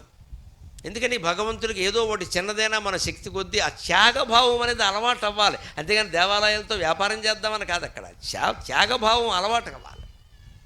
అలాగా నీకు ఇస్తున్నావయ్యా, నీకు చెంబుడు నీళ్ళు దేనికి ఇక్కడ అంచేతని ఈ అభిషేక ఫలంగా జ్ఞానాంబుధి ఎందు మున్కలిడు ఆత్మ వివేకము కలగనిమ్మ. జ్ఞానం అనే సాగరంలో స్నానం చేసే అవకాశం నాకు కల్పించు తండ్రి. ఇక ఈ పెద్ద కొడుకు అనేవాడికి ఈ తిలోదకాలు విడిచిపెట్టే అవకాశం ఈ జన్మకే, మళ్ళీ జన్మకి ఉండద్దు. జన్మ రాహిత్యం మాత్రమే మనం కోరుకోవలసింది. ఆ భవసాగరాన్ని దాటాలి అంటే మళ్ళీ ఆంజనేయ స్వామిని ఆదర్శంగా మనం తీసుకోవాలి జాగ్రత్తగా. ఆంజనేయ స్వామి విగ్రహం ఇక్కడ వేరుగా ఉంటుంది. మీరు రామాలయం కానీ విష్ణు ఆలయానికి కానీ వెళ్ళండి, అక్కడ ఆంజనేయ స్వామి ఎలా ఉంటాడో తెలుసా? ఎలా ఉంటాడు, దండం పెడుతూ భక్తులకు పెడుతున్నాడో భగవంతుడికి పెడుతున్నాడో తెలియదు, ఇలా పెడుతూ ఉంటాడు. గరుత్మంతుడు ఒకడు, ఆంజనేయ స్వామి ఒకడు. మన దేవాలయాల్లో విచిత్రంగా ఉంటారు ఇలా దండం పెడుతూ. అందుకే నాకు ఆ దండం పెడుతున్న ఆంజనేయ స్వామిని చూస్తే ఓసారి అనిపించింది, మా చేతులు జోడింపక ఏ చేతులు ముడిచెదీవు. మేము ఇంకా వచ్చి నీ దగ్గరికి దండం పెట్టకుండా నువ్వు దండం పెట్టేస్తున్నావయ్యా బాబు, మాకు సిగ్గైపోతుంది ఇక్కడ. మరి విగ్రహం కదా ఆయన దండం పెడుతూ ఉంటాడు. అందుకే నేను ఇలా లోపలికి వెళ్ళి ఆయనకి దండం పెట్టకుండా ఆయన పెట్టేస్తుంటే నేను అవధానిని కవిని కాబట్టి నాకు ఆశువుగా ఈ పద్యం వచ్చింది. మా చేతులు జోడింపక ఏ చేతులు ముడిచెదీవు, ఏ దైవమవో నీవు నే దైవమవో. ఆ చారిత్రక పయోధిని మోచేతి మీద దాటితివి, మోచేతి మీద దాటితివి. ఆ చారిత్రక పయోధిని అంజని తనయా. ఊళ్ళో సులభంగా ఏదైనా బోధ దాటితే కాలువ దాటితే మోచేతి మీద దాటేసాడు అంటాడు, అంటే ఈత కొట్టాడు. అది మోచేయి ఇలా ఇలా అనుకుంటూ దాటేసాడు. మోచేతి మీద దాటేసాడు, వాడికి అది కష్టం ఏమిటి అంటారు. అలాగే అనంతమైన సాగరాన్ని మోచేతి మీద దాటిన మహానుభావుడు ఆయన. అందుకని ఆయన దగ్గరికి వెడితే మనకు ఎంత అవకాశం అంటే మనకంటే ముందే ఆయనే నమస్కారం చేస్తాడు. విష్ణు ఆలయంలో ఇలా ఎప్పుడు విగ్రహం ఇలా దండం పెడుతూ ఉంటుంది. అంటే నువ్వు రావడం నేను నిన్ను గౌరవిస్తున్నాను రా అన్నాడు. గుర్తుపెట్టుకోవాలి మన ఆచారాన్ని. ఎవరితోనైనా మనం చెయ్యి కలుపుతున్నాము అంటే నువ్వు జీవుడివే నేను జీవుడివే అంటున్నావు. ఎవరికైనా నమస్కారం చేస్తున్నావంటే నువ్వు దేవుడివి అంటున్నావమ్మా, అది గుర్తుపెట్టుకోవాలి. అంత తేడా ఉంది. చెయ్యి కలపద్దు, చెయ్యి కలపద్దు ఎప్పుడూ కూడా. ఆడవాళ్ళతో కూడా మగవాళ్ళతో కూడా చెయ్యి కలపకూడదు. అది పరమదరిద్రపు ఆచారం, అది విదేశీ ఆచారం. మన ఆచారం ఎప్పుడు మనకంటే పెద్దవాళ్ళైతే 2 చేతులు ఎత్తి నమస్కారం చేస్తాం, మనకంటే చిన్నవాళ్ళైతే ఆశీర్వదిస్తాం, మనతో సమానమైన వాళ్ళైతే ఓ చెయ్యి ఎత్తి బాగున్నావా అంట చిరునవ్వు చాలు. చెయ్యి కలపకూడదు. చెయ్యి కలుపుతున్నావంటే నువ్వు నేను సమానమే, ఇద్దరం జీవుళ్ళమే అంటున్నావు. దండం పెడుతున్నావంటే తత్వమసి, నువ్వు దేవుడివి, నీకు నేను నమస్కారం చేస్తున్నా. ఆయన చేస్తాడు, మనము దేవుడే, అర్థమైపోయింది అక్కడ. అంత గొప్ప సంస్కారం భారతమేగా. నమః నమస్కారం కదా, నమః ఆ శబ్దాన్ని తిరగేయండి. మనః ఇటు తిరగేస్తే నమః, ఇటు తిరగేస్తే మనః. మనస్సు పెట్టి చేసేదే నమస్కారం. వంకర నమస్కారం పెడితే కుదరదు ఇక్కడ. మనః తిరగేస్తే నమః, నమః తిరగేస్తే మనః. 2 సంస్కృతంలో ఒకటే లింగం, ఒకటే రూప నిష్పత్తి. ఆ మనఃపూర్వకంగా చెయ్యాలి నమస్కారం. ఇంకొక మాట చెప్పి నేను సెలవు తీసుకుంటాను. రామ సంబంధమైన క్షేత్రం అనగానే రాష్ట్రం విడిపోయినప్పుడు మనం ఒక్క విషయం గుర్తుపెట్టుకోవాలి. మనం ఖచ్చితంగా వెళ్ళి రామనవమి నాడు దర్శించుకోవలసింది ఒంటిమిట్ట క్షేత్రం అమ్మ. ఒంటిమిట్ట వెళ్ళాలి మనం. ఎందుకంటే మనం విడిపోయిన తర్వాత మనకి రాముడు ఎవరు అంటే ఒంటిమిట్ట రాముడు అని చెప్పారు. అక్కడే రామకళ్యాణం జరుగుతుంది. మన ముఖ్యమంత్రి అక్కడికే వెళ్ళి ముత్యాల తలంబరాలు పట్టుకెడతారు. తెలంగాణ ముఖ్యమంత్రి భద్రాచలానికి వెడతారు. మనం ఇందులో స్వార్థంతో నేను అండల్లా, కానీ ఆంధ్రులందరూ ఆంధ్రప్రదేశ్లో ఉండే దేవాలయాలకే ప్రాధాన్యం ఇవ్వాలి ఖచ్చితంగా. ముందు మీ ఊళ్ళో ఉండే ఆలయం, మీ ఊళ్ళోనే రామాలయం ఉంటే మీరు ఎక్కడికి వెళ్ళక్కల, ఇక్కడ చాలు. లేదు ఒంటిమిట్ట వెళ్ళాలి. ఒంటిమిట్ట ప్రత్యేకత ఏమిటో తెలుసా? హనుమంతుడికి సంబంధించిన ప్రత్యేకతే. రామాలయంలో ఎక్కడైనా హనుమంతుడి విగ్రహం లేని రామాలయం చూశారా మీరు? ఉండదు. రాముడు అంటే ఒక్కడు ఉండడో, పక్కన లక్ష్మణుడు ఉండాలి, సీత ఉండాలి, కింద హనుమంతుడు. పెద్ద సెట్టింగ్ ఇది. రామ పట్టాభిషేకం లేనిదే రాముడు ఉండడు. అదే కృష్ణుడు అనుకోండి, మొరలు వాయించుకుంటూ ఒక్కడే ఉంటాడు. ఆయనకి 16,000 మంది చోటు పట్టదు, ఒక్కడే ఉంటాడు. రాముడు అలా కాదు. మా సీత ఏదని అడుగుతాడు, పక్కన లక్ష్మణుడు ఏంటంటే ఆంజనేయుడు లేకపోతే నేను ఉండనంటాడు. కానీ ఒంటిమిట్ట ఆలయంలో ప్రత్యేకత, హనుమంతుడు ఉండడు, రాముడు లక్ష్మణుడు సీత మాత్రమే ఉంటారు. అక్కడ అలాగే వెలిశారు. ఎందుకో తెలుసా? హనుమంతుని హృదయములో యనవంశోత్తముడు నుండుట ఎప్పుడున్నయది. హనుమంతుని హృదయములో యనవంశోత్తముడు నుండుట ఎప్పుడున్నయది. కనుడు ఒంటిమిట్ట ఘనతను, కనుడు ఒంటిమిట్ట ఘనతను హనుమంతుడే రామ హృదయమందున నుండెన్. నేను అక్కడికి ఎప్పుడో 4 ఏళ్ల క్రితం ఒంటిమిట్ట దర్శనానికి వెళ్ళినప్పుడు అక్కడ అర్చకులు నన్ను అడిగారు, అయ్యా మీరు అవధాని గారు కదా, కవి కదా, మాకు ఇక్కడ ఒక సందేహం అండి, ఇక్కడ హనుమంతుడు లేడు, ముగ్గురే ఉన్నారు అంటే. అదేమిటండి, ఎప్పుడూ రాముడు హనుమంతుడు హృదయంలో రాముడు ఉంటాడు కదా, మీ ఆలయం గొప్పది, రాముడు హృదయంలోనే హనుమంతుడు లీనమైపోయాడు కాబట్టే ప్రత్యేకంగా లేడు అన్నారు. ఇక్కడ ఎప్పుడైనా జీవుడు దేవుళ్ళో లీనమవుతాడు ఖచ్చితంగా. రామాయణ కథ కోసం కిందికి దిగి వచ్చిన హనుమంతుడు మళ్ళీ ఎవరిలో లీనమవుతాడు? తన పూర్వరూపమైన శివుడిలో లీనమవుతాడు ఖచ్చితంగా. శివుడు రాముడు అంటే భేదం లేదు కాబట్టి రాముడిలో లీనమైపోయాడు. అందుకే ఒంటిమిట్ట క్షేత్రం యొక్క ఘనత ఏమిటంటే ఎక్కడైనా హనుమంతుడు హృదయంలో రాముడు ఉండడం మనం చూస్తాం, కానీ ఇక్కడ రాముడు హృదయంలోనే హనుమంతుడు లీనమైపోయాడయ్యా. అందుకని విగ్రహం ప్రత్యేకంగా లేకపోవడం వల్ల నష్టమేమీ లేదు. అది ఒంటిమిట్ట ఏకశిల అంటారు దాన్ని ప్రత్యేకంగా. అలాగే ఏకాంతమే మోక్షాన్ని ఇస్తుంది చివరికి. అందుకని మనం ఎప్పుడు రామనవమి నాడు ఒంటిమిట్ట వెళ్ళాలి. పైగా మనకు ఒక అవకాశం ఉంది, భద్రాచలం వెళ్ళినా కూడా ఒంటిమిట్ట వెళ్ళొచ్చు. ఎందుకంటే ఇక్కడ కళ్యాణం రామనవమి నాడు జరుగుతుంది. ఒంటిమిట్టలో తర్వాత వచ్చే ఏకాదశి ఏదో ఉంది, అప్పుడు జరుగుతుంది, పూర్ణిమ అప్పుడు చేస్తారు. తేడా కూడా ఉంది. అందుకని ఖచ్చితంగా ఆంధ్రప్రదేశ్ ప్రజలందరూ ఒంటిమిట్టకి వెళ్ళి రాముడిని సేవించాలి. వారు ఏదో చెప్పమండం వల్ల నేను చెప్పట్లా, నాకు ఉన్న విషయాలు నిక్కచ్చిగా మాట్లాడడం అలవాటు. అన్ని విధాల ఆంధ్రులు పౌరుష పౌరుషంతో ఉండాలి, ఆత్మాభిమానంతో ఉండాలి. ఆంధ్ర జాతికి తిరిగి ఆత్మాభిమానాన్ని పౌరుషాన్ని కలిగించాలని ఈ శివాంజనేయులిద్దరిని ప్రార్థిస్తూ మీ దగ్గర సెలవు తీసుకుంటున్నాను.